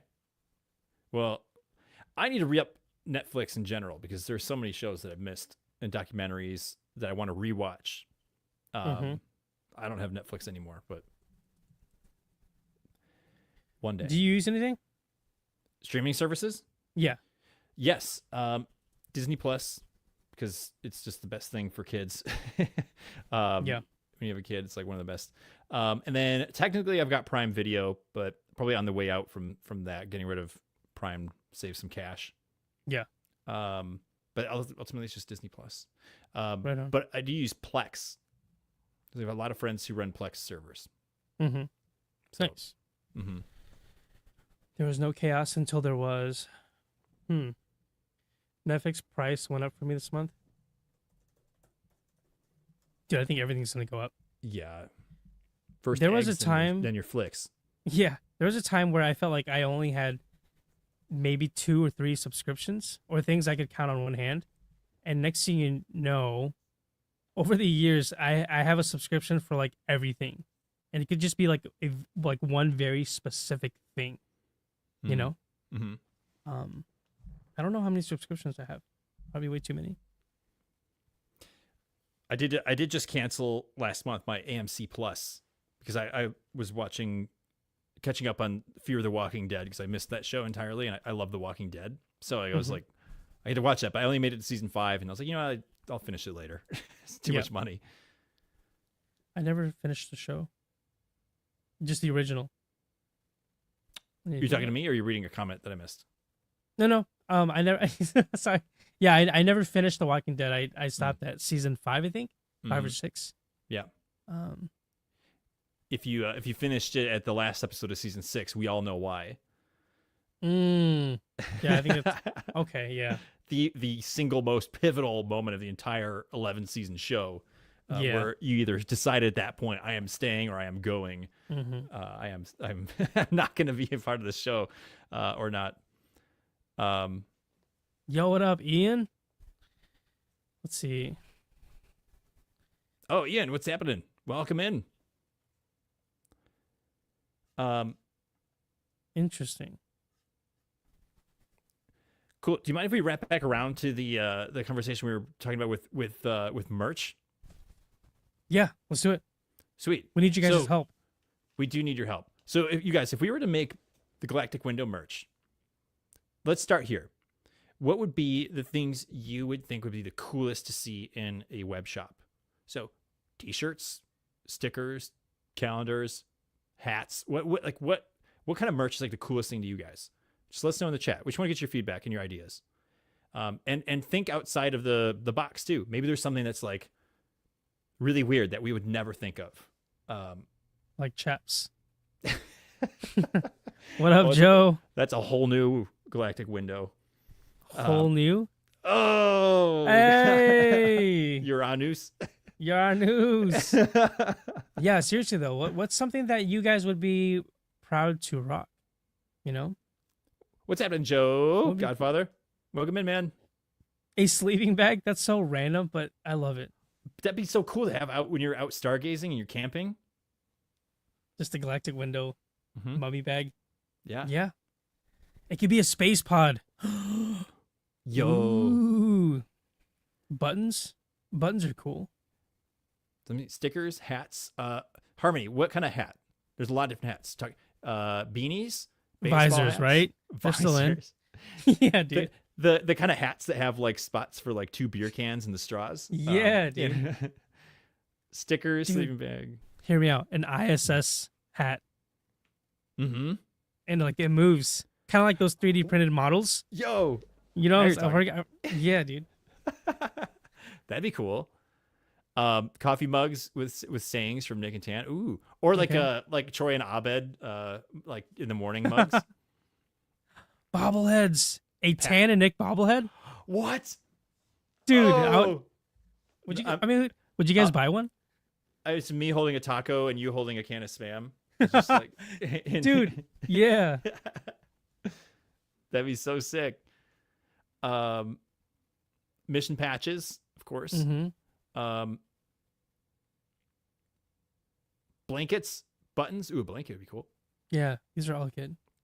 Pens, Calendar. calendars. Okay. Mhm. Some Milk pens for mugs and work. orbital cups. Oh my gosh, I need like These Catch are up all here. really good ideas. plush keychains. That's unique. I like that.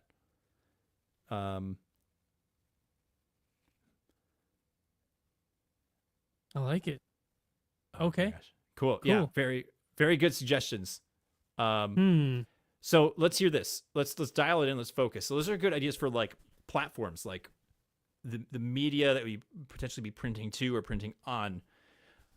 What sorts of moments or catchphrases or slogans, images or pictures do you want potentially printed onto merch? Like just the logo? Like we've been working on the background of a redesign of the Galactic Window logo because this one's the very first one we started with, and we're long overdue for a refresh. So if we did like a refreshed Galactic Window logo once on like a shirt or something, you know, something like that. Okay, I'm seeing Ahaha from Tan, Cheesy Gordita Crunch. Mike These are all like sued, but it's inside okay. jokes. I know, right? Those are cool Um, too.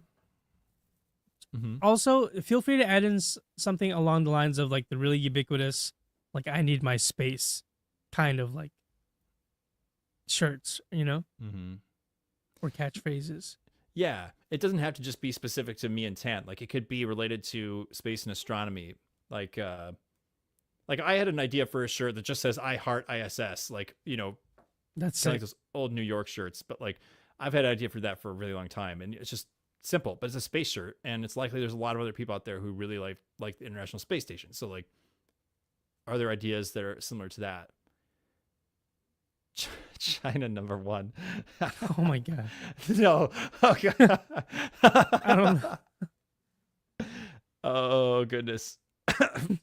Fast track to getting canceled. Yeah, I might be okay though, but Yeah, you on the step- other hand, I survived the Galactic Window 3-hour podcast.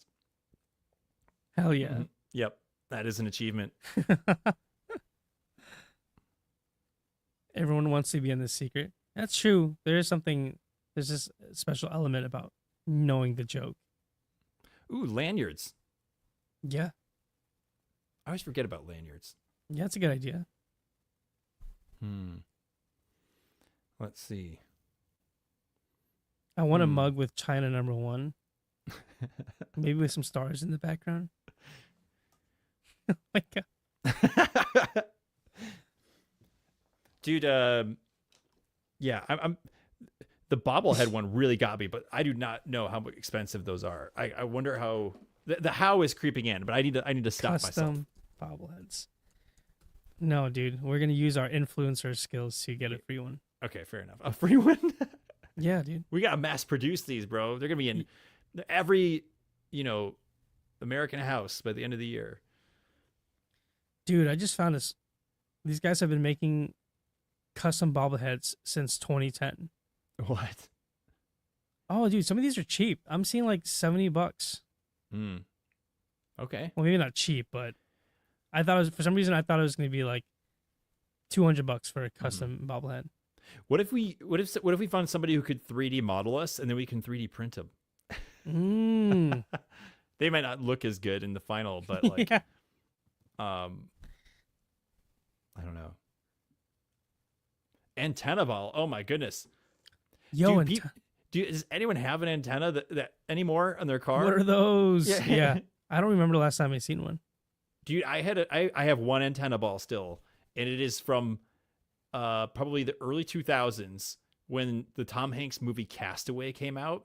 And if you rented Castaway from Blockbuster for an extra $3, you could get a Wilson volleyball antenna Hell ball. yeah. I still have it, and it's somewhere in this house. Dude, that's awesome. Mm-hmm. Dude, that's freaking dope. I was hoping you would say it was a Jack in the Box antenna ball, Oh, but a Wilson one, that's freaking awesome. why Jack in the Box? When I think of antenna balls, I always think of the Jack in the Box ones they used to give out. Oh, like from the restaurant? Mm-hmm. The fast Oh, food okay. chain. Mm-hmm. Yeah. My last one was from Jack in the Box. Nice. Pop sockets. Okay. It's a good one. Cell phone case. And stress ball. This is becoming convention giveaways, convention freebies very quickly. A stress ball is actually a really good idea. They could be like planetary stress Mhm. balls too. Yeah, right. So you can Take the squeeze stress out on the Uranus. moon.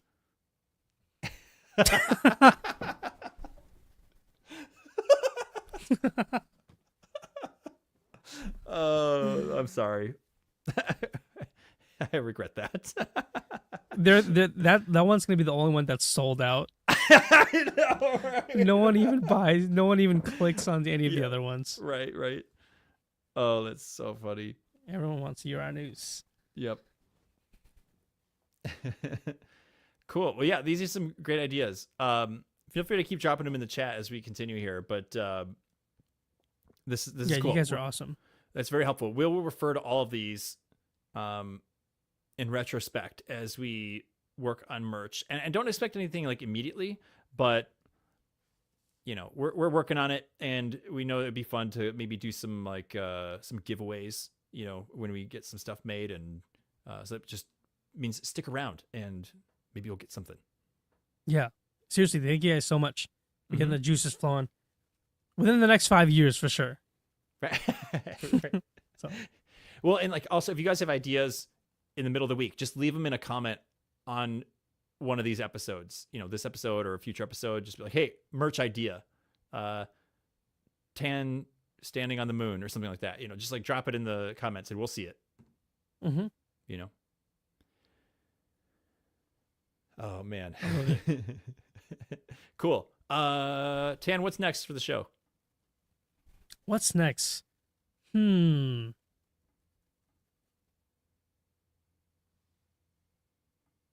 don't know. How about the chat? You guys tell us. What do you guys want to hear? What do you guys like? And this is just for future community episodes as well. We want to take the opportunity to make this, this episode and basically dedicate it to you guys. So whether that's more like ask me anything or ask us anything, or whatever it is, just what do you guys want to know? What do you guys think? Comment section steered Yeah, podcast. yeah. I like this because it's kind of like a really free flowing vibe here, and like I said before, We usually don't get to hang out with you guys in the chat as much as we'd like to. So yeah, let's just take this opportunity to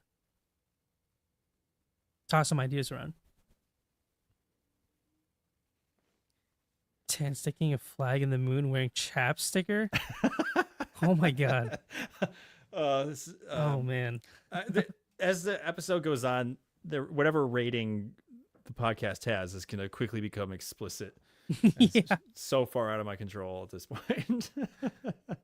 Let's roll with it. Why Oh can't my I goodness. see John's comment? It's in symbols. Oh, Let me check on YouTube. it's probably, it shows up Oh, better okay. on YouTube. Is it a heart icon? Yeah, it's exactly what it is. Like a I Heart New York shirt, but it's a I Heart Euro News. I actually really like that. I Heart Euro News. I heard you're on news. Oh, goodness. Okay, let's see here. JC says, you guys should do an episode where you ask random people space trivia out on the wild. Hmm. Oh, that's cool. Like, kind of like when those pop out, walk on the street Man, with a on the, microphone. man on the street interviews. Yeah, Mhm. that's cool. I love it. I would have to.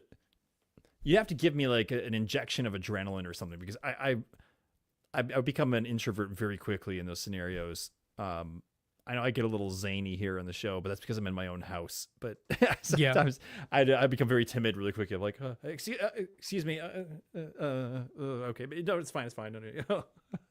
I got you, bro. I'll lead the way. Mm-hmm. Give me a couple Mountain Dews in the form of an IV. Good to go. There's something I do want to do though. It's called like sidewalk astronomy. I don't know if that's the official term, but I know a few people that do it, and there's a few of my club members that do it. But essentially, the idea is to set up a telescope, an observing device, somewhere out in the park, and as passerbys, walk by, they see a sign that says like "free views of the moon" or something, Mhm. and it gives the average person just going on with their day an opportunity to see something really special. But if Nick and I did that, I think that would be really cool for our next meetup, possibly. Ooh. Yeah, I'm picturing you and I maybe mic'd up, and then we Mhm. just have a telescope like out in the middle of a, I don't know, mall parking lot or something. Yeah. And as people are walking by, like, we'll have a huge sign that says "free views of the moon," Mhm. and it would be really cool just to kind of gauge people's like interests and kind of see their genuine reaction. Dude, that's we should do it. Yeah, it's bold. I'm just in. And it'd be something outside of my not my comfort zone, but it would be something that I'd be doing for the first time, both Mhm. of us. For sure. Like, I feel like we've mentioned it before, but like I feel like the thing I'd look most forward to in those moments are kids. Yeah, the Seeing little ones children. Mm-hmm. getting super stoked. Yeah. I agree.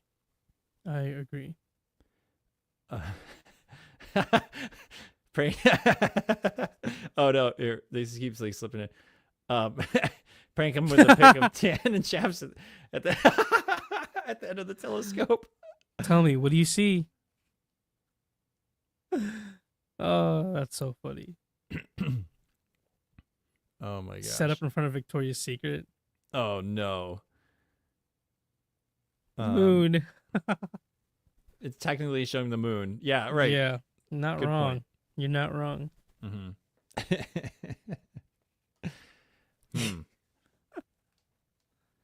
All right, we're doing it. All right. It's sold. Yep. Yeah. I love it. The ambition. Well, we should totally do another in-person episode very soon. I'm That'd in. be fun. That'd be Yeah. fun. I'm in. We want to try to do some more stuff like that this year. Definitely some meetups. Yeah, Nick, you don't live too far, so it's definitely doable. But and maybe this is a little ambitious too, but I really would love to do, like a meetup during like a rocket launch or something, Mm-hmm. or maybe another Milky Way adventure. Yeah, dude. Something like that would be cool. The gears are always turning in the Mhm. back of my mind. Yep. It's never a dull moment. You guys are so wild. Yeah, you guys are getting a little crazy over there. See, I this is know, what happens when we open up the floor to the chat. They just take it and they run with it, and Yep. they end up in Space Vegas, or the equivalent of it. Oh man, I see the vision, Johnny. Once a month. Karaoke. Do you like karaoke? Have you Are you- done karaoke? You're asking me or Mhm. the chat? You. I can't say I have ever remembered doing it. I also think it may just be one of the most difficult things for me to do. I think I would just melt, turn into some kind of puddle. It's terrifying, dude. Yeah, I mean, like I have no problem being a fool in front of people, but like, I don't know. There's something different about trying to sing in front of people. That is just something I've never done. Like publicly. Do you sing in the shower? No. Do you ever hum, like maybe while you're sitting in your car? I'm a whistler. Ooh. Mm-hmm. I do a lot of whistling. I like whistling. Okay. Maybe So- we can do a duet where you whistle and then I do the singing. Yeah. Yeah. I'm Yeah. in. We can do it. Can we Oh my whistle? god, Alex. I don't. What the? Wait, what? I just don't look. Oh, Don't look. okay. Don't even read the chat. Okay. Yeah. Okay. Let's keep it clean. We're losing the plot here. Oh, geez. Viewership spikes up. No, if it does, I don't This know. is what it to do. takes. This is what Yeah. it takes. Oh man. Should drive around and call it the Galactic car window. Yeah. Well, Ooh. I've made the Ooh. Galactic drive-through window reference several times because I feel like that would be fantastic.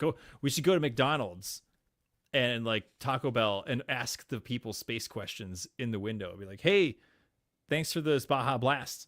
What's your favorite planet? See what happens. Record it. Dude's gonna be like, I don't know, man. I just work here. Yeah. Put the fries in the bag, bro. Yeah. Yeah. This is random, but maybe it would be cool to make like space themed food. Mm-hmm. What do you think? Like have it with us, or make it like while we're making it. Like I don't in the know. kitchen. It sounds really cool in my head, and then after I said it, I was like, I don't know, man. That's kind of lame. Well, For a second, I think it sounded really cool. if we could only get somebody in space to be eating it, then it would Yes. probably take it to a whole new Yep. heights. Rocket pancakes, space waffles. Yes, Ooh, exactly. chocolate Uranus. Oh no. Yeah. Freeze dried candy, but with your logo in it. Oh, that's cool. I like that. Yeah. Episode 36 is gonna go down for the record as the the We just wanna raunchiest upload it. episode. Yeah. Yeah, we might have to put this one in a special folder. Oh my goodness gracious. You're eating freeze dried Skittles. You know, I seen a bunch of those ads pop up on TikTok of people freeze drying just regular candy, and it looked really, really good. I've never tried it though. Yeah, interesting. I can't say I've had many freeze dried things. Although Dippin' Dots are the best. Mm-hmm. But that's not like freeze. Is that freeze dried? Is that what you call freeze dried ice cream? Is that No, it's almost like it's like astronaut food. right? Where it's like actually dry. Yeah, Mhm. Yeah. Dippin' Dots are really good though. Dude, Dippin' Dots. Now I want Dippin' Dots, dude. Yeah, where do you even get them? The I feel airport? like I just saw a place. Where was I? Oh, I was in Colorado recently, and there was a place that had them marketed on their window, and I couldn't believe it. But I was also like, it was like 2 degrees out, and I was like, I'm not gonna get ice cream when it's this cold out and it's snowing. Yeah, I was like, this is crazy. But maybe, you know, next time I see him, I'm gonna hold myself to it. Go get some. It's the ice cream of the future. Come on. Yeah. Are those exclusive? Like, are they not allowed to be sold at regular stores? I'm sure there's a license that you have to obtain, but I think there is some sort of exclusivity to them. It's smart from a marketing standpoint. It's really smart. It is, but I would love to know what their business is like. Like, do they actually do well? Like, and I mean, especially when your slogan, you come out in the 90s, at least that's when I think they came out, and your slogan is the ice cream of the future, and it's still not the dominant form of ice cream in the future.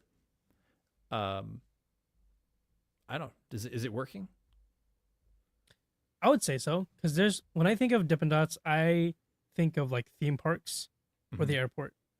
I don't picture it like at a gas station or at like a local store, and I think that's where it makes it special. Like it is exclusive.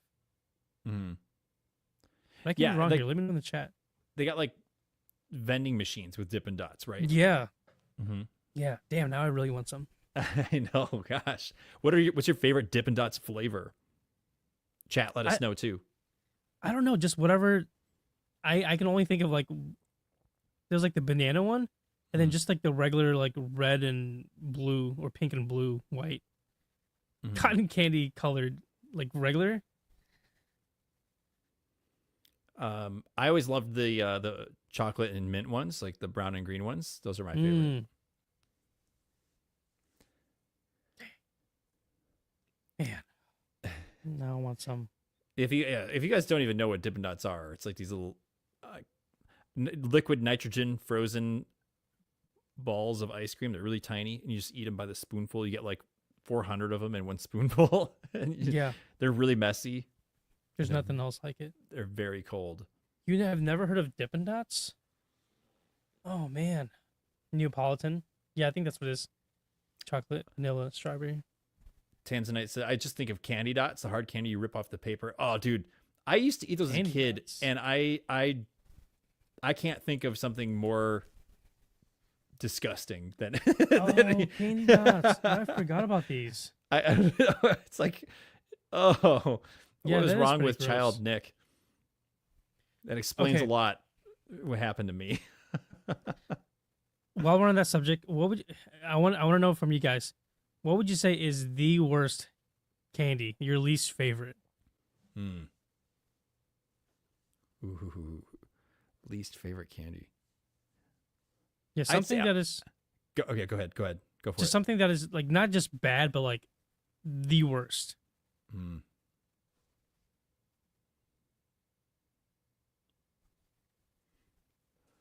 Good question. Yeah. I'm really picky with stuff like that, so I feel like I wouldn't try it if I knew it was gonna be that bad. I'm not gonna go near it.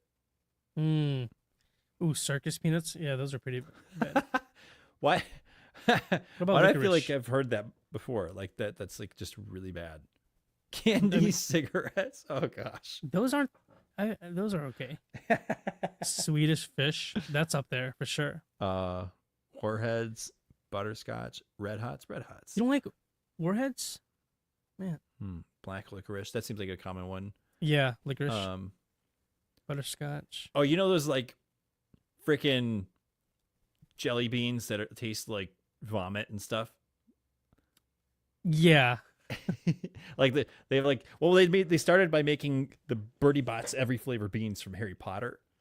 And then they make, I think they got like their own Jelly Belly licensed the Harry Potter ones, and then I think they lost the license, or they also started making their own version called Bean Boozled, and they like have like fish flavor and all these other nasty like weird stuff.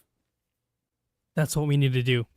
God no, please That's no. what well no. Hey, hear me out, because I know the chat's gonna want to see this. We have to have some kind of game or incentive, and yeah, the whatever losing means, that's when we spin the wheel or whatever. You just grab your hand, and it could be a regular jelly bean or it could be one of the nasty ones. Mm-hmm. We might just have to do it. Uh, What do you think, chat? the threshold needs to be high. Tan is a glutton for punishment. Yeah. It's fun punishment, but some of those probably are really nasty though. Yeah. Well, I feel like I can taste it already. no, dude. Okay, maybe not.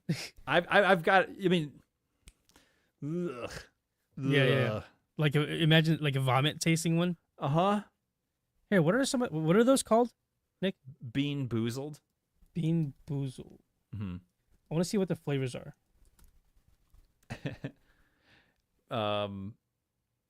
Yeah, and see that's the thing. Fun fact about me: I have not thrown up since I was like 11 years old. I'm dead serious. It's like one of those like the more you knows about me. So the last thing I'm going to do is elect myself to eat a vomit flavored jelly bean and risk it. I'm not gonna risk it. It's been like 2/3 of my life, and I haven't blown chunks. Keep the streak going. Yeah, that's fair. Okay, so let me read some of these flavors here. There's plum or black pepper. There's a juicy pear or a booger. There's peach or barf. Buttered popcorn, rotten egg, coconut, or baby wipes. Oh god. I know. Licorice or skunk spray. Caramel corn, moldy cheese. Oh my god. Cafe latte or earwax. Banana, pencil shavings, and berry blue toothpaste. Okay, those aren't too bad. No, they're all bad. The toothpaste and pencil shavings, I feel like that would be okay. I would. But Okay, I will eat pencil shavings. The pencil shaving one all day, over Moldy 98% of the cheese rest of those. Or booger. I Yeah. like the rotten egg one probably just tastes like sulfur. Oh yeah. You know, black pepper I would do. I love black pepper, so that one's not really a crime to me. You know, I can't get enough of it. But the rest of those, dude, oh come You on. threw up the other day. No. Why? That's so random. You just felt like it. I'm bored. What is it? What is one thing I haven't done today? No. Oh. I'm the person who, if I see you throwing up, I probably will throw up too. Oh, jeez, Louise. I heard the skunk is the worst. Okay, come on, dude. It's so bad. Yeah. It's so okay. My dog got skunked. Like, fun story. So we moved into our house a while back. It was like 3 weeks into us living here, and my dog walked out to go in our backyard to go to the bathroom at night, and there was a skunk under our little like deck that we didn't know was there, and she like sniffed under it and got sprayed right in the face. And that was the most miserable couple of weeks because our dog, you know, sleeps in our bed at night, and there was no amount of baths or hydrogen peroxide baths or whatever we gave her to like get rid of the smell. Her face smelled like skunk for at least 6 months. It was awful. So like I'm like I've got it out. And it's funny because I think skunks are like, super cute animals, but the spray is something from another dimension. It's just I can't imagine eating it. You know what I mean? Awful. Dude, 6 months is absurd. I mean, it was like trace amounts. Like there'd be like some if you're like Yeah. putting her face up in yours and you like Dude, that's crazy. certain parts of her face would still have trace amounts of it. You know, the Damn. worst.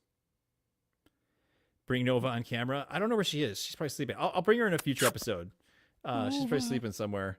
You know what's funny? She gets really antsy when I start recording videos because my voice tone changes, and she is hypersensitive to my voice changing. And she gets really worked up. She'll come and stand by me and like wag really hard, like, what's going on? What are you doing? Like, you know, she gets really concerned and kind of like unsettled. So I'll have to get an episode where I get her in the room and then let her get comfortable, and then I can bring her on because she'll cool. But she also Yeah. gets like really worked up when I'm upset too. Like if I'm like actually having a heated moment where like I'm either really angry or like really sad or something, like she'll come up and paw at me and like stand there, like lean up against me, whimper Oh, a that's little sweet. bit. But she like actually knows when I'm genuinely upset, and there's like a very distinct line. So she's like very in tune with emotions. Yeah, that's so fascinating to me. Mhm. The human and animal interaction. Right? Like with horses, they're really good at mirroring. So that's Yeah. cool. What kind Yeah, of what dog? kind of dog is it? Mhm. Yeah, good question, Alex. She is, to the best of our knowledge, she is a Whippet Husky mix, or as we like to call her, a whiskey.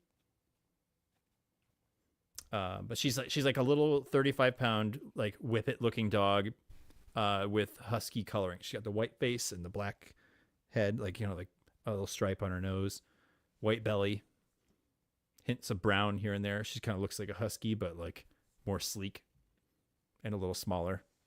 Nova. I can find a picture. Yeah, I've maybe got a one day picture. we will meet Nova. She's great. Best dog in the world.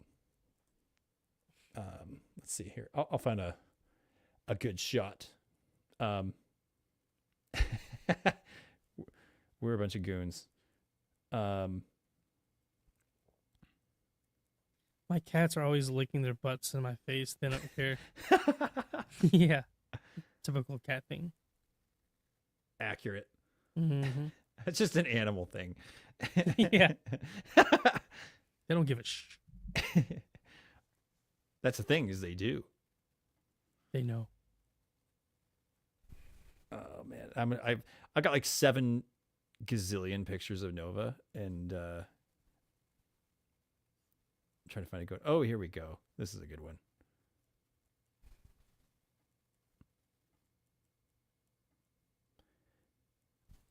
All right, pulling up a screen share real quick. Sweet. There's Nova. Oh, She's so cute. oh, we lost your mic there, Tan. Wiggle a little bit. Better. Yeah, you're back. She's a beautiful dog. Thank you. How old She is loves- she? We think she's 10 going on 11. Okay. Yeah, she's beautiful. She's super Nova. chill. I like Super, chill super dogs. chill. Here's a more accurate picture, like of her, like from the front on. Hang on. I'm a gushing dog dad right now, if you haven't noticed. Tan, when are you getting a cat? Hopefully soon. I want a cat so bad. Oh, dude. There Look we at her go. face. Right? She looks sad. She looks sad, but she's very content. Yeah. That's gotta be like the best like thing to see is whenever you and your dog make eye contact and they're just ready for that like immediate contact. Mm-hmm. Oh, for sure. My favorite is when she really wants me to get off the bed so she can lay in the sun as it comes to the Mhm. window. If it's like in the morning, she will come up and she stands on my chest, like front 2 paws, like, and she just like stares straight down. And I have pictures of this from like that point of view, and I need to find one of those because they're hilarious. Because she just like It's puts time. she puts her full weight. Yeah, that on hurts, me. man. You can feel it. It does, and she's only Yeah. 35 pounds. She's not even that heavy, and it's like, ugh, come on. It's like, dude, we got stuff to do, bro. Yeah. We got And- stuff and- to do. And by stuff, I mean you need to get on my spot. Yeah. She's like Sheldon with his couch in Big Bang Theory. All Eh. these Big Bang Theory references must watch. Okay, this is not what I was looking for, but this is very much her posture. She's just a baby. She's just a baby. There we go. She's a very regal dog. She likes to do cross paws a lot of times. Baby. A distinguished gentlewoman. Gentlewoman. Very distinguished. But anyway, I digress. Ah, There we go. he's got good form. 10 Mhm. out of 10. 10 out of 10. Very professional. Very demure. Very cutesy. You're falling asleep. Sweet dreams. Wait, Sweet dreams. where's Dream Tan? Have a good night. I hope you dream of spam and merch for the Orbital Alliance. Oh, for the Galactic Window. The Galactic Window. Sleep well. China number 1.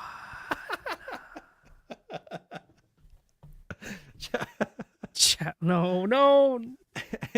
No, not the C word. No, we gotta drop that one. Oh gosh. No. Abort.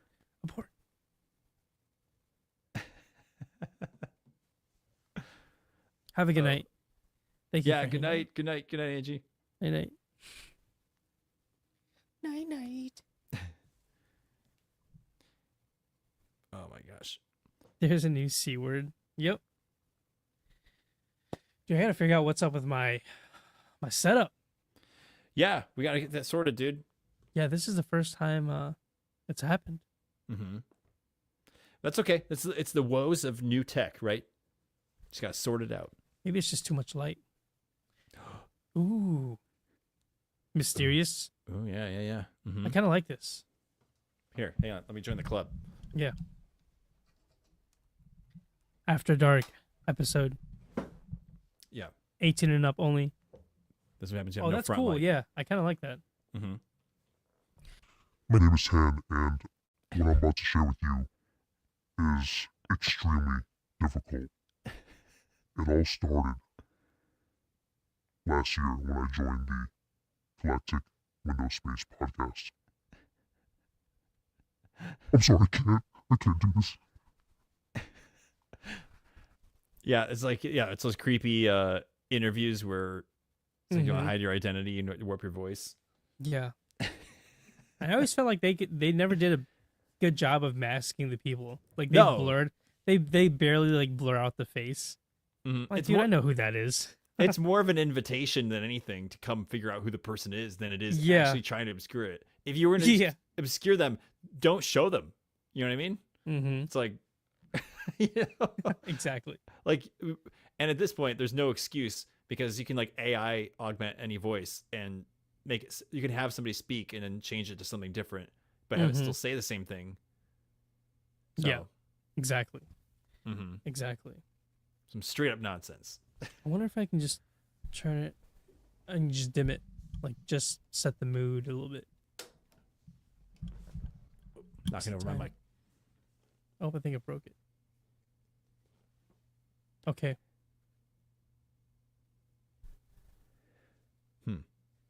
There you go. There you go. Nice. Y'all feeling shy? Just a wee Sometimes. bit, Yeah. man.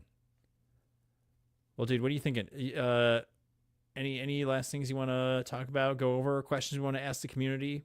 Community, what questions do you have? Mm-hmm. What do you want to talk about real quick before we call things for the evening? I don't have any questions. Just a huge thank you, to everyone, to you guys. Seriously, you guys are a huge inspiration, and we hope that we can continue doing these and making them as, excuse me, as enjoyable as possible. Mm-hmm.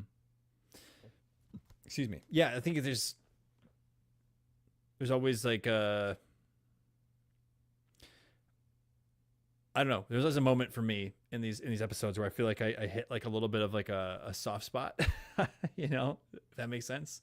And I sometimes don't know how to like approach it, but yeah, I'm always grateful for every one of you who show up. And I mentioned it once tonight already, but the people who keep coming back to the show, it's just so cool to see people who are like, yeah, I want to like dedicate my Monday night to that.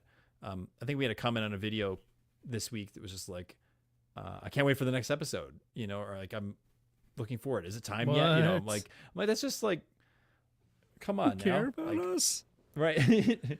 that's special. So seriously, thank you everybody. And I know not all of you who watch are able to make the live streams, and that's totally okay. So if you guys are out there watching from a different point in time in history, sharing the love and appreciation for you as well. Mm-hmm. MVP community. Let's see. Whoa. What is the meaning of life? That's a tough one. Is it 42? Was that the number? Or did I get 47, 48, 43? Someone who actually knows Hitchhiker's Guide. I don't. I don't know what that is. Hitchhiker's Guide? You've never heard of Hitchhiker's Guide? Oh, what is that? It's a book, a very popular sci-fi book. I haven't read it. And there was a movie. I think they did make a movie or a series of movies. And one of like I couldn't tell you the premise. You're better off looking it up. But it's one of those things that's like I have no excuse for not having read it or watched it. I think we own it. I think we got it in the house here somewhere. But there was something in it. It says the meaning of life is 42. Okay, Hitchhiker's Guide. Mm-hmm. A lot of Elon Musk's references are to the Hitchhiker's Guide.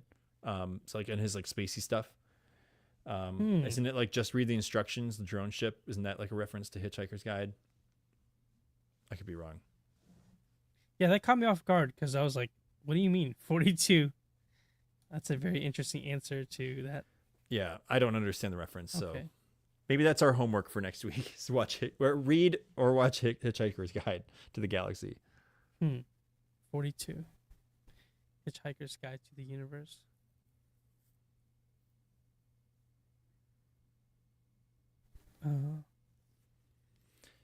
I just had a flashback to when you did the podcast at the park and Nick had the box with the camera switches. Yeah, that's right next to me on the desk still.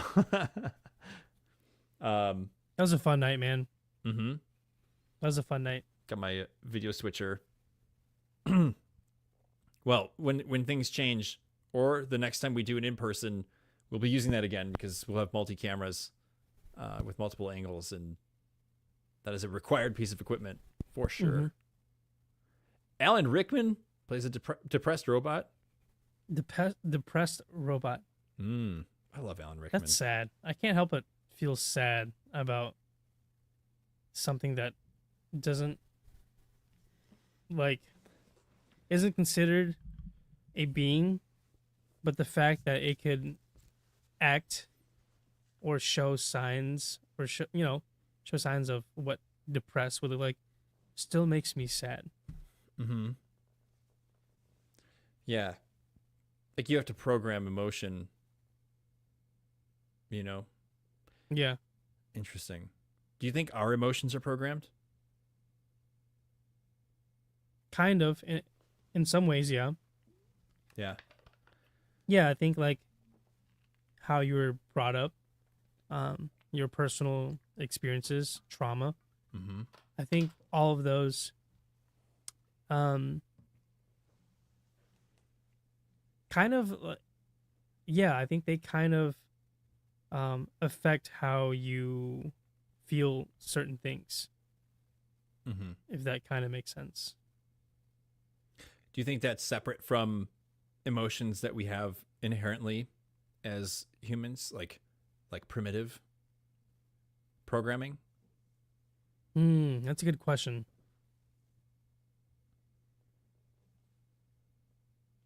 I think yes. I think, and obviously this is just my 2 cents, but I think as humans, we are typically born with certain regular emotions. And what I mean is if someone does something to upset you, you will feel sad. If you do something you really enjoy, you will experience this boost of like happiness. But then the exception is people who don't have those. And I think that's where it kind of gets weird or gets confusing because it could be a disorder, or I also believe that some people are just built different. Mm-hmm. But I think most will carry similar traits. But I don't know. What do you think? That's a tough one. Yeah, I mean, I think some of it's hardwired, like just for the same reason as why like our body is programmed to form, legs and arms and a head. It's like there's just things that are. I think, and those are formed, for a reason to keep you alive. Like, so you have hands to move and make things. You have feet to move around, to be mobile. I think we are also programmed with key emotions to survive, right? Like fear, so that if there is an actual threat, we can identify when we should get out of dodge to survive.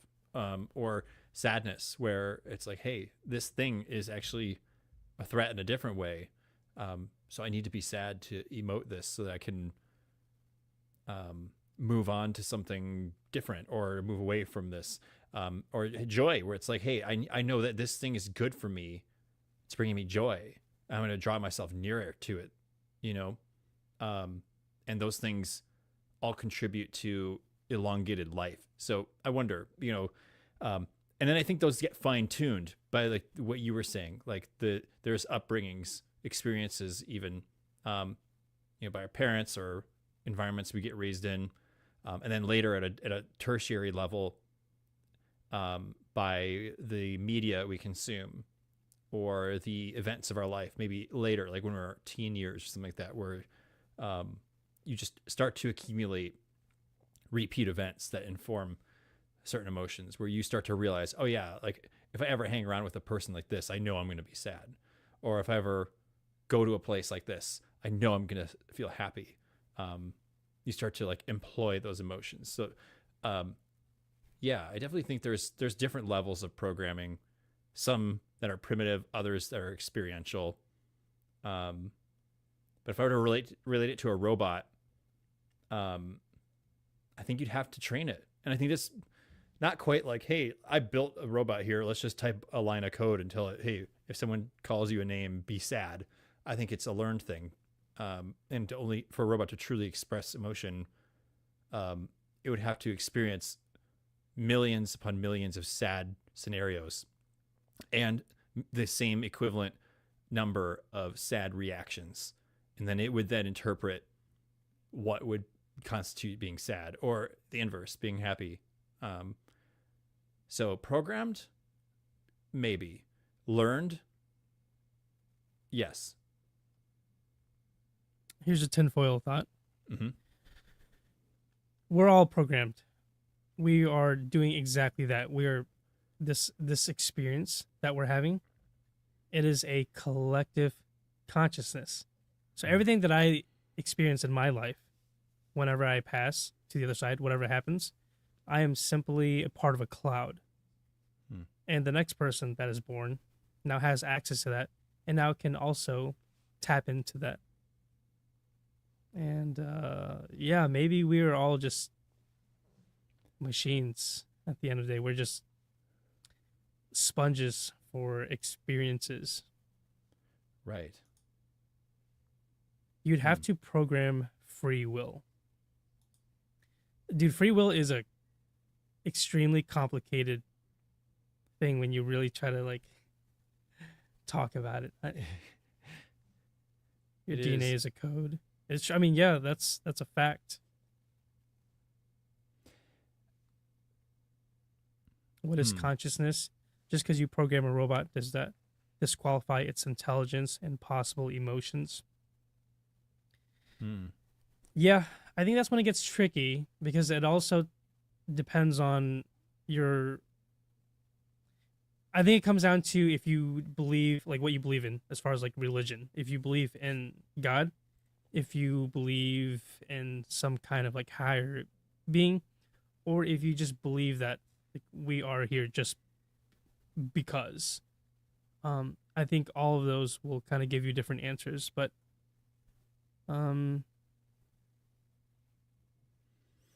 yeah, Foxy, I don't know. Sometimes I feel like in ways we are also kind of like robots, because in a way, we are kind of like programmed to do certain things. Like back, if we go back in time to like cavemen, our list of things to do probably isn't much.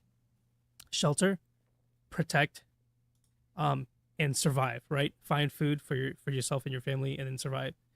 And then now we have all these complicated things added to the mix. We still have to find shelter. We still have to provide. We still have to protect. But there's also emails now and podcasts to do and making TikToks and all those different things.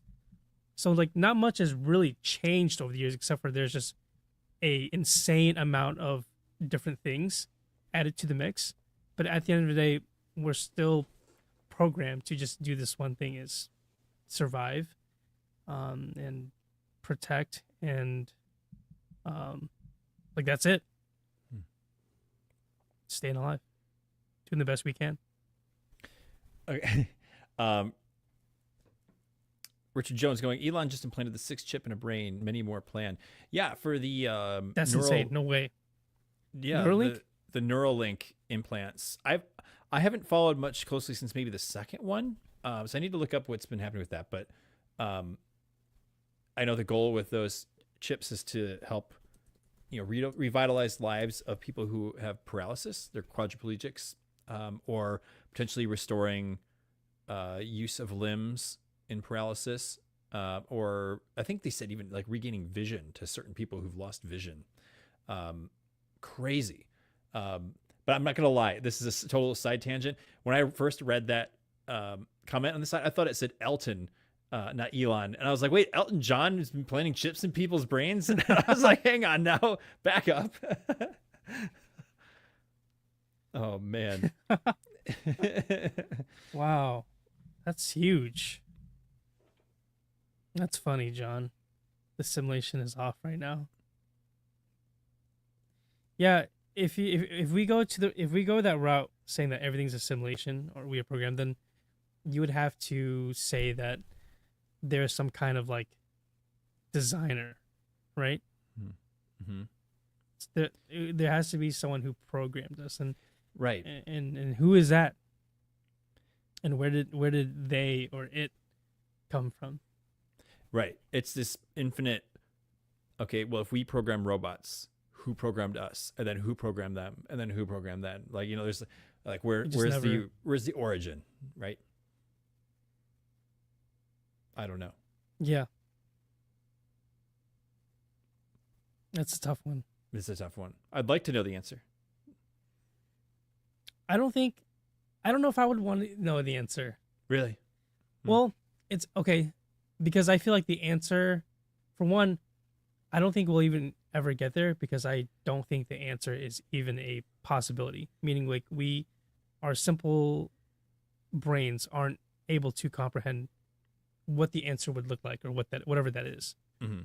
But if that is hypothetically, if there is a way we can say, oh, that's for sure like what it's like. I feel like it would be kind of like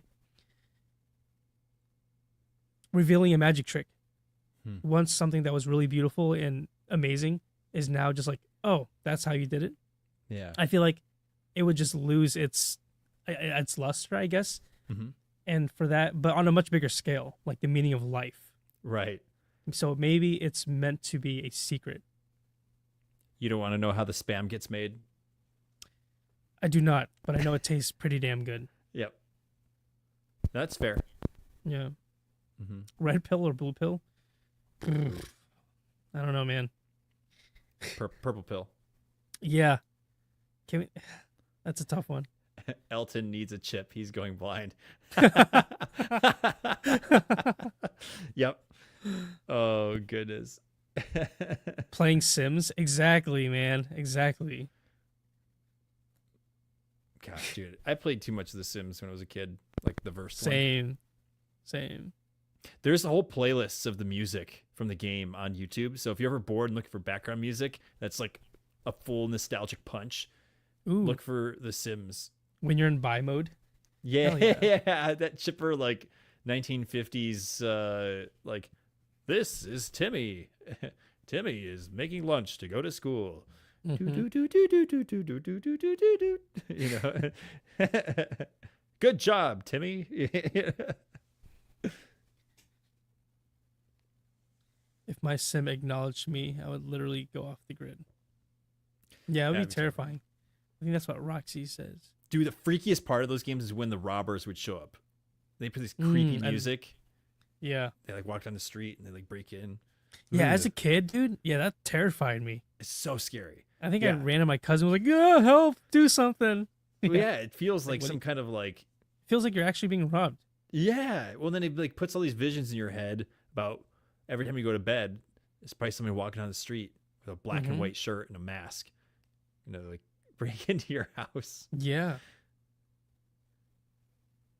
This is super well, not really random, but you remind me there's this this is the only time this happened, but there was one time where I had a alert go off on my security camera, and I usually have alerts go off. If you guys have like a doorbell camera or something, you know, you'll probably get cars or whatever. But it was at like 1 o'clock in the morning, and it said like motion and driveway detected or whatever.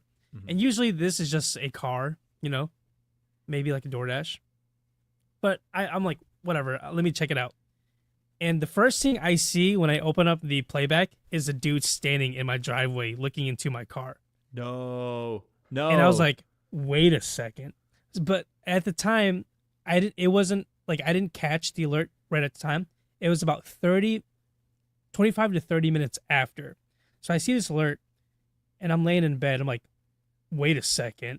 And I looked at the time. I'm like, dude, that's like 20 minutes ago. So I immediately like go check, and I don't see him. But I started watching like the playback, and I realized that he was still like in the neighborhood looking into other people's stuff. no. Yeah, so I called the popo. The They found him. What? They found him. Yeah. Dude, you're Batman. Yep. It was crazy. It was so exciting to see. I'm like, Cleaning yeah. up the streets of St. Louis. But it was, I don't know, for some reason it was just terrifying to finally see something happening. You know? Mhm. What? Yeah. That's so freaking scary, dude. Caught Timmy. Yo, what's up, Timmy. Will? You're late? Oh, we just got started. A wizard is never late, Frodo Baggins. What's going on, man? We were just talking about Will, episode 9. Mm-hmm. You Episode Will, you 9. consistently come up in our conversations here in the podcast. Yeah, you're the man. Johnny is a menace. Johnny is a menace. Yeah, he picked burglar as a profession in The Sims. Nice. Yeah, you got to read those picklocking books. You got to level it up.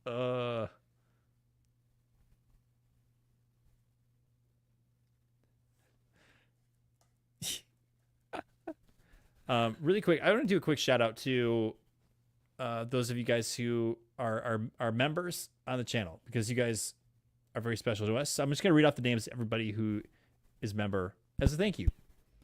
So this is, I think, as of earlier today. So if you become a member on the show, which I think we had someone join up, you may or may not be on here, but Tanix MF, Ilvi, the Mystic Yeep, Ariel G, Angie, Deep Sky Dude, Will, Blue Eyed, Melissa Bunny, Mark Newsom, Maria Ramos, Jenny Smith, Kayla Roshto, Foxy Roxy. Oh, this is refreshed. Joe. Oh, why does this keep doing this to me? Dazzleshine. Daz. Oh, no way. Maybe she got one of those gifted ones. I don't know why this is like not. Okay, there we go. It keeps resetting to the top. I gotta scroll here. This is getting annoying. Lisa Lynn, Chaz Aldridge, Shayna Wilson. Oh my gosh, this is not letting me scroll. I don't know what's happening. I need to close this and reopen it. Sorry. Gagax4, Chan. Some of this is hard to read. Delirious, Papa Rick, Astro Hillbilly, Tamara, Punky, Tiffy, Silver Trumpet, Kendra, Kayla, Damn, Ron, dude. Icy Orangutan, Dawn, Tony Thompson, Amy White, Ashley F, SoCal Gloria, JC, Buddy Red, Mod James, Lena Lauren, Artie Jones, W for Artie Jones, Astrophilia, Sakura, Zalir Astro, W. Richard Joe. there it is. Yeah. Celestial Siren, Tanzanite Rain. Oh my gosh, we're almost done. Hang on. I seriously don't know why this won't let me scroll to the bottom. Dissimulation. Star Walking, Wilfredo, and two more. Harmony Sky, Eric, Sid the Kid, and Anthony Parrott. Thank you guys so much. Damn, dude, that's a lot, bro. As a lot. I think Maybe it's that's over. why I was glitching. There's just an overload of support. Currently, as of right now, it says we have 50 members. Holy crap. There's 50 of you. A lot of you guys are, Damn. recipients of those lovely gifted memberships that have been supported by. Yo! Whoa, yo! Say what? Oh, James, what's happening? Yo, bro. Thank you so freaking much, man. Thank you for the 10. Super. Appreciate it. That's your birthday present. Yo. Tanzanite had a question here. Oh, and John. Let's Johnny. freaking go. Johnny! had to Johnny. renew. Welcome You to the team, renewed. man. Appreciate it so much. Dude, yeah, thank you guys so much. That's awesome. Did I have a good birthday? Thank you for asking. Yeah, I did. tell us. I did. My birthday was on Friday. Yeah, it was a really great time. I had a couple of my closest video gaming friends over, and we just had a really good time. I have a setup in my house where I've got all these video game consoles set up, retro consoles going back to my childhood all the way to now. So it's like I got like 10 different video game consoles lined up.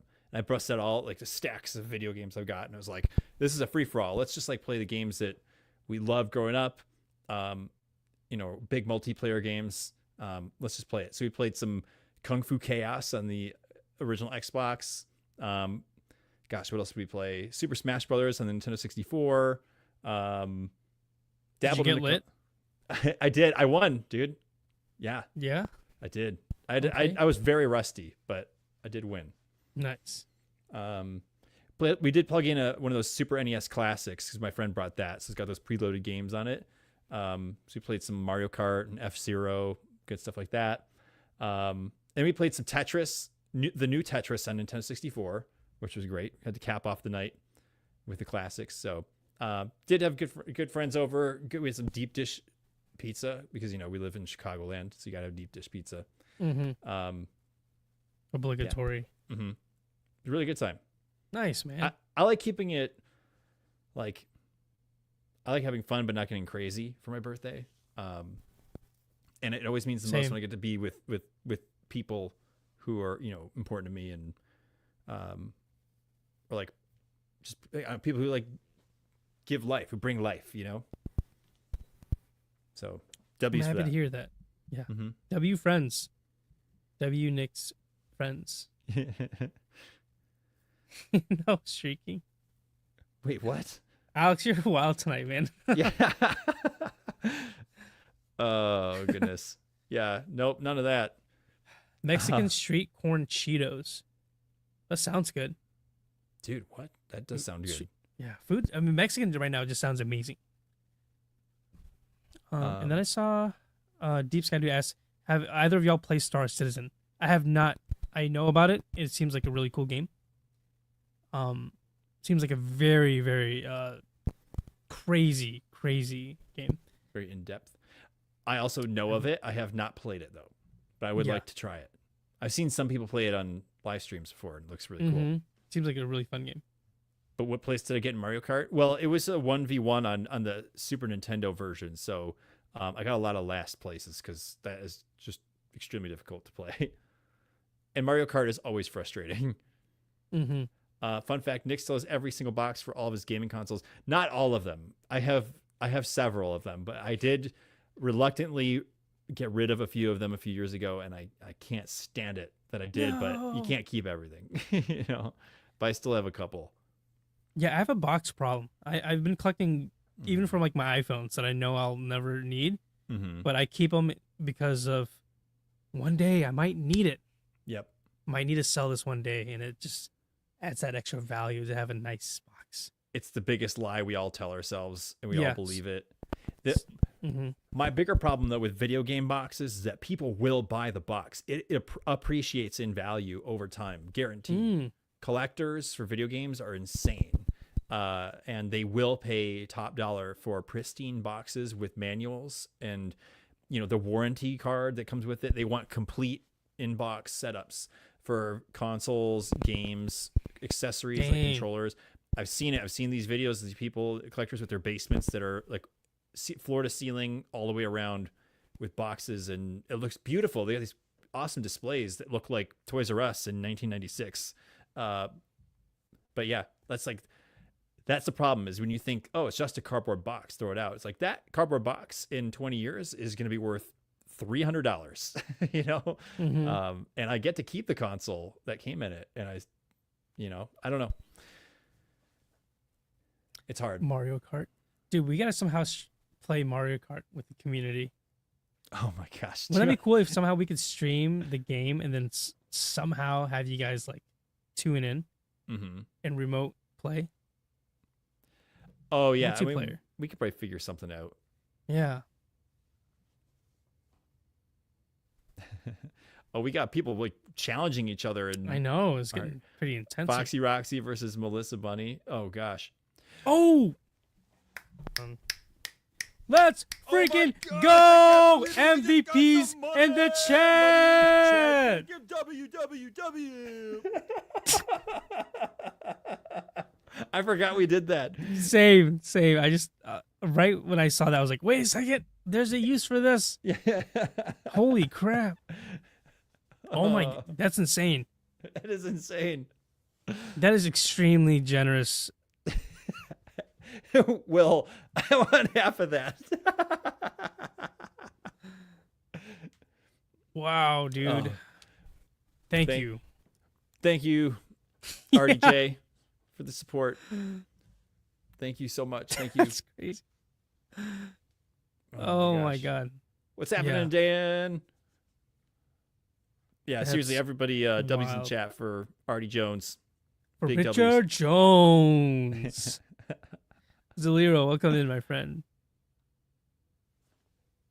Dan the man. Oh my gosh, I'm sweating now. This is just a thought. Maybe one of an upcoming episode we can kind of talk about Star Party, Yeah. specifically the Okitex Star Party. Mm-hmm. I've been kind of entertaining the idea and seeing and just kind of gauging interest, and I think there's a good opportunity to do like an actual meetup. And what better place to do a meetup? Somewhere where, something that's already been like, established and super fun. Right. So, yeah, September. September is when the Okitex Star Party is. And for those of you guys that are listening, just a really quick refresher. Star Party is just a bunch of human beings congregating out under the stars for a week or so. And it's amazing. It's one of the coolest things that you can do. And in the world of astronomy, I'd say it is absolutely mandatory that one attends a Star Party at some point in their life. So September is when it's happening. I think we can maybe talk more about it and see if you guys are interested in joining. But it's going to be out in Oklahoma, and it's a beautiful, beautiful place. Super fun. Ooh, I'm getting all these chills from that description, man. It's fun, man. What's Okitex? Okitex has stolen my heart.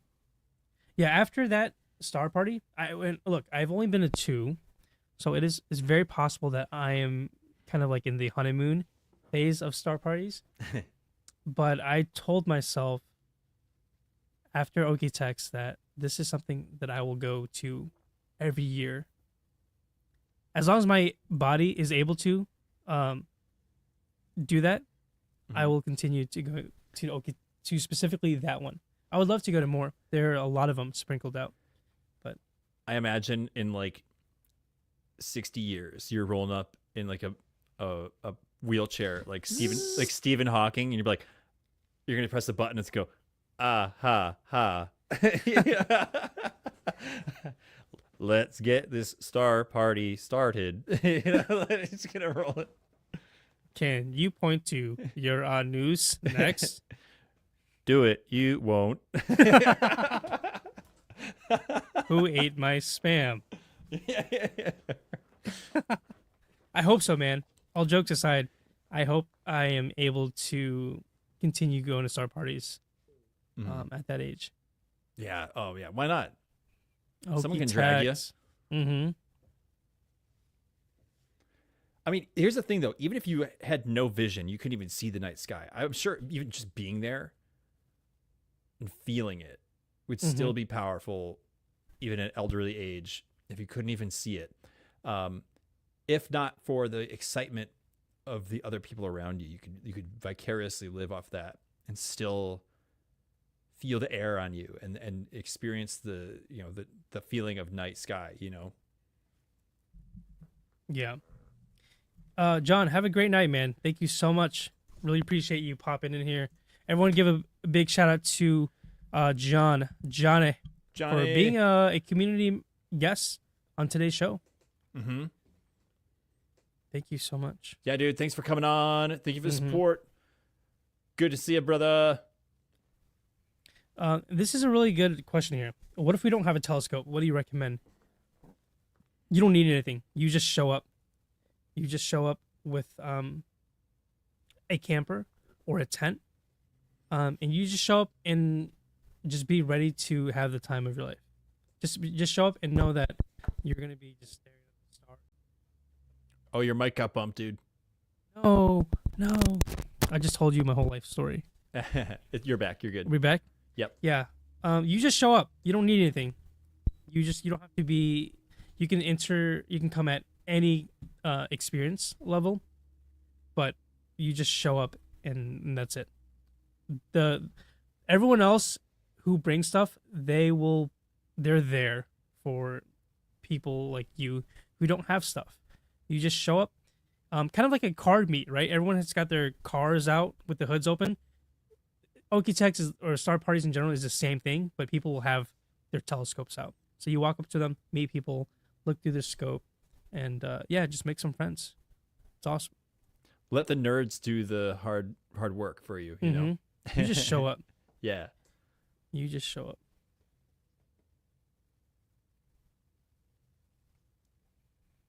It's a good question because I think it'd be really easy to trick yourself to be like, "Oh, I'll never do that." Like, I don't have that $15,000 telescope rig. I'm not like towing a trailer with a bunch of equipment. Like, who cares? Like, yeah. Your best telescopes are the two that are embedded in your skull. You know? Yeah. Absolutely. Reminds me of a rave, but not as wild. Not even a bit of wild. It's just stars. It's just night skies and a bunch of cool people and telescopes. It is interesting, though, because a lot of the people you meet are going to be in the dark. And I know it sounds scary, but it's a completely different experience. And whenever your eyes acclimate to the darkness, you kind of can see like way better than you think. You're not just going to be walking around like this, right? So it's really, really easy to find people at night, and it's a really special thing. I love what James said here. Showing up even without any scope is great and encouraging for the astronomy community. And I think that's right. It does communicate something, that there is people who have a general interest in the night sky.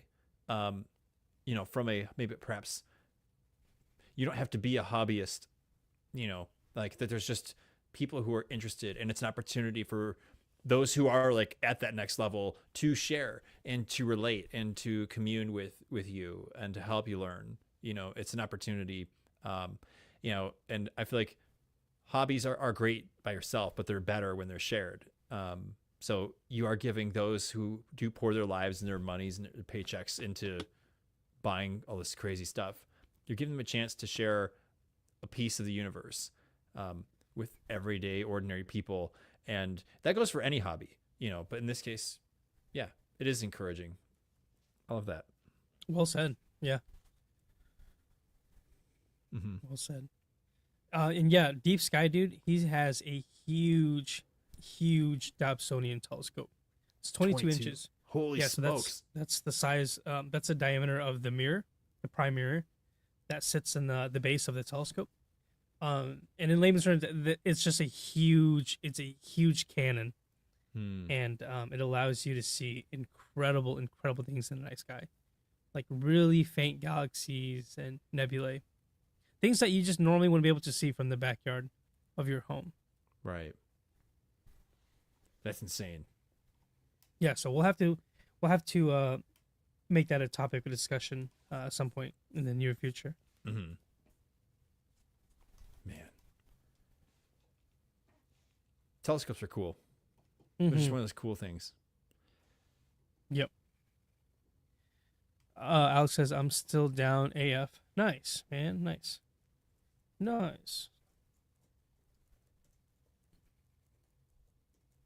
How's everyone in the chat feeling?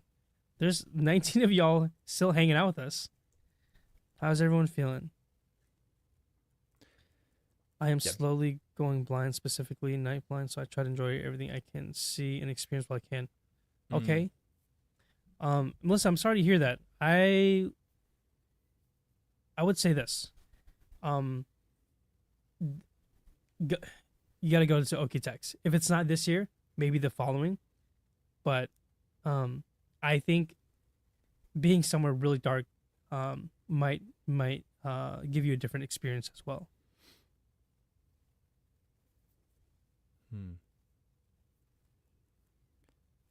Yeah, man. So many opportunities, which is good. And if you can't make Okitex, there's like so many other ones too. Yeah, there's a lot. There is a lot. I'm down to come talk about okay, we gotta get Dan in too. Okay. Cool. Well guys, look, it's been an absolute crazy blast tonight. I really enjoyed this community episode. Super grateful to have Johnny be a guest on the show, and hoping that you guys will consider joining in at some point. Yeah, just let us know. Reach out to us or fill out the forms in the community member posts, and then you guys can have an opportunity to come out and share your story. But before we wrap up, I just wanted a quick announcement. Next week's episode, we have a guest. Nick, I don't know if you want to say the guest, but we have a very special guest next week, and you don't want to miss episode 37. Yeah. I am going to give you guys a preview because you guys are cool, and I like you guys. A little teaser. Okay. So here we go. We're going to have Ian Lauer, who was in the chat. I'm not sure if he's still hanging out, but he's going to be coming in. Brilliant guy. Excellent astronomical personality, content creator, astrophotographer legend. Has his own line of spacey merch products that are fantastic. And there's just it's gonna be a really jam-packed conversation, and I can't wait for you guys to come check out episode 37 next week, 9 p.m. Central Time, on Monday night. It's gonna be great. Yeah, I feel like I say this about every episode, but specifically the ones with the guests are the ones that I would say, please don't miss this one live, or if you do, catch the replay. So if you guys can tune in next week, again, 9 p.m. Central, you'll hear his story. You'll hear all the stories of all the stories. Mm-hmm. All right, Nick, what do you say? We wrap it up here? Yeah, I think so. I think that's what we do. Let me just verify something here real quick. Okay, cool. I'm not going crazy, but okay, yeah, I'll make sure my date's correct. Didn't want to give bad information, but yeah, cool. All right, you guys, thanks for tuning in. appreciate every single one of you, no matter who you are, where you are, when you are, who you are, where you are, why you are. You're all great. Appreciate you. Yeah, you guys are awesome. Thanks for the love, the support. Thank you to our members. Thank you to our super donos. Every single one of you is producing magic. So much fun. Yep. Make sure I'm doing multiple things at once, and I'm having a hard time doing it. Error. Yeah, right. Robot Nick is going to. I'm going to destroy a circuit. Thank you for watching the Galactic Windows podcast. It's like exactly how it's going to go. And then wheelchair Tan's going to come up.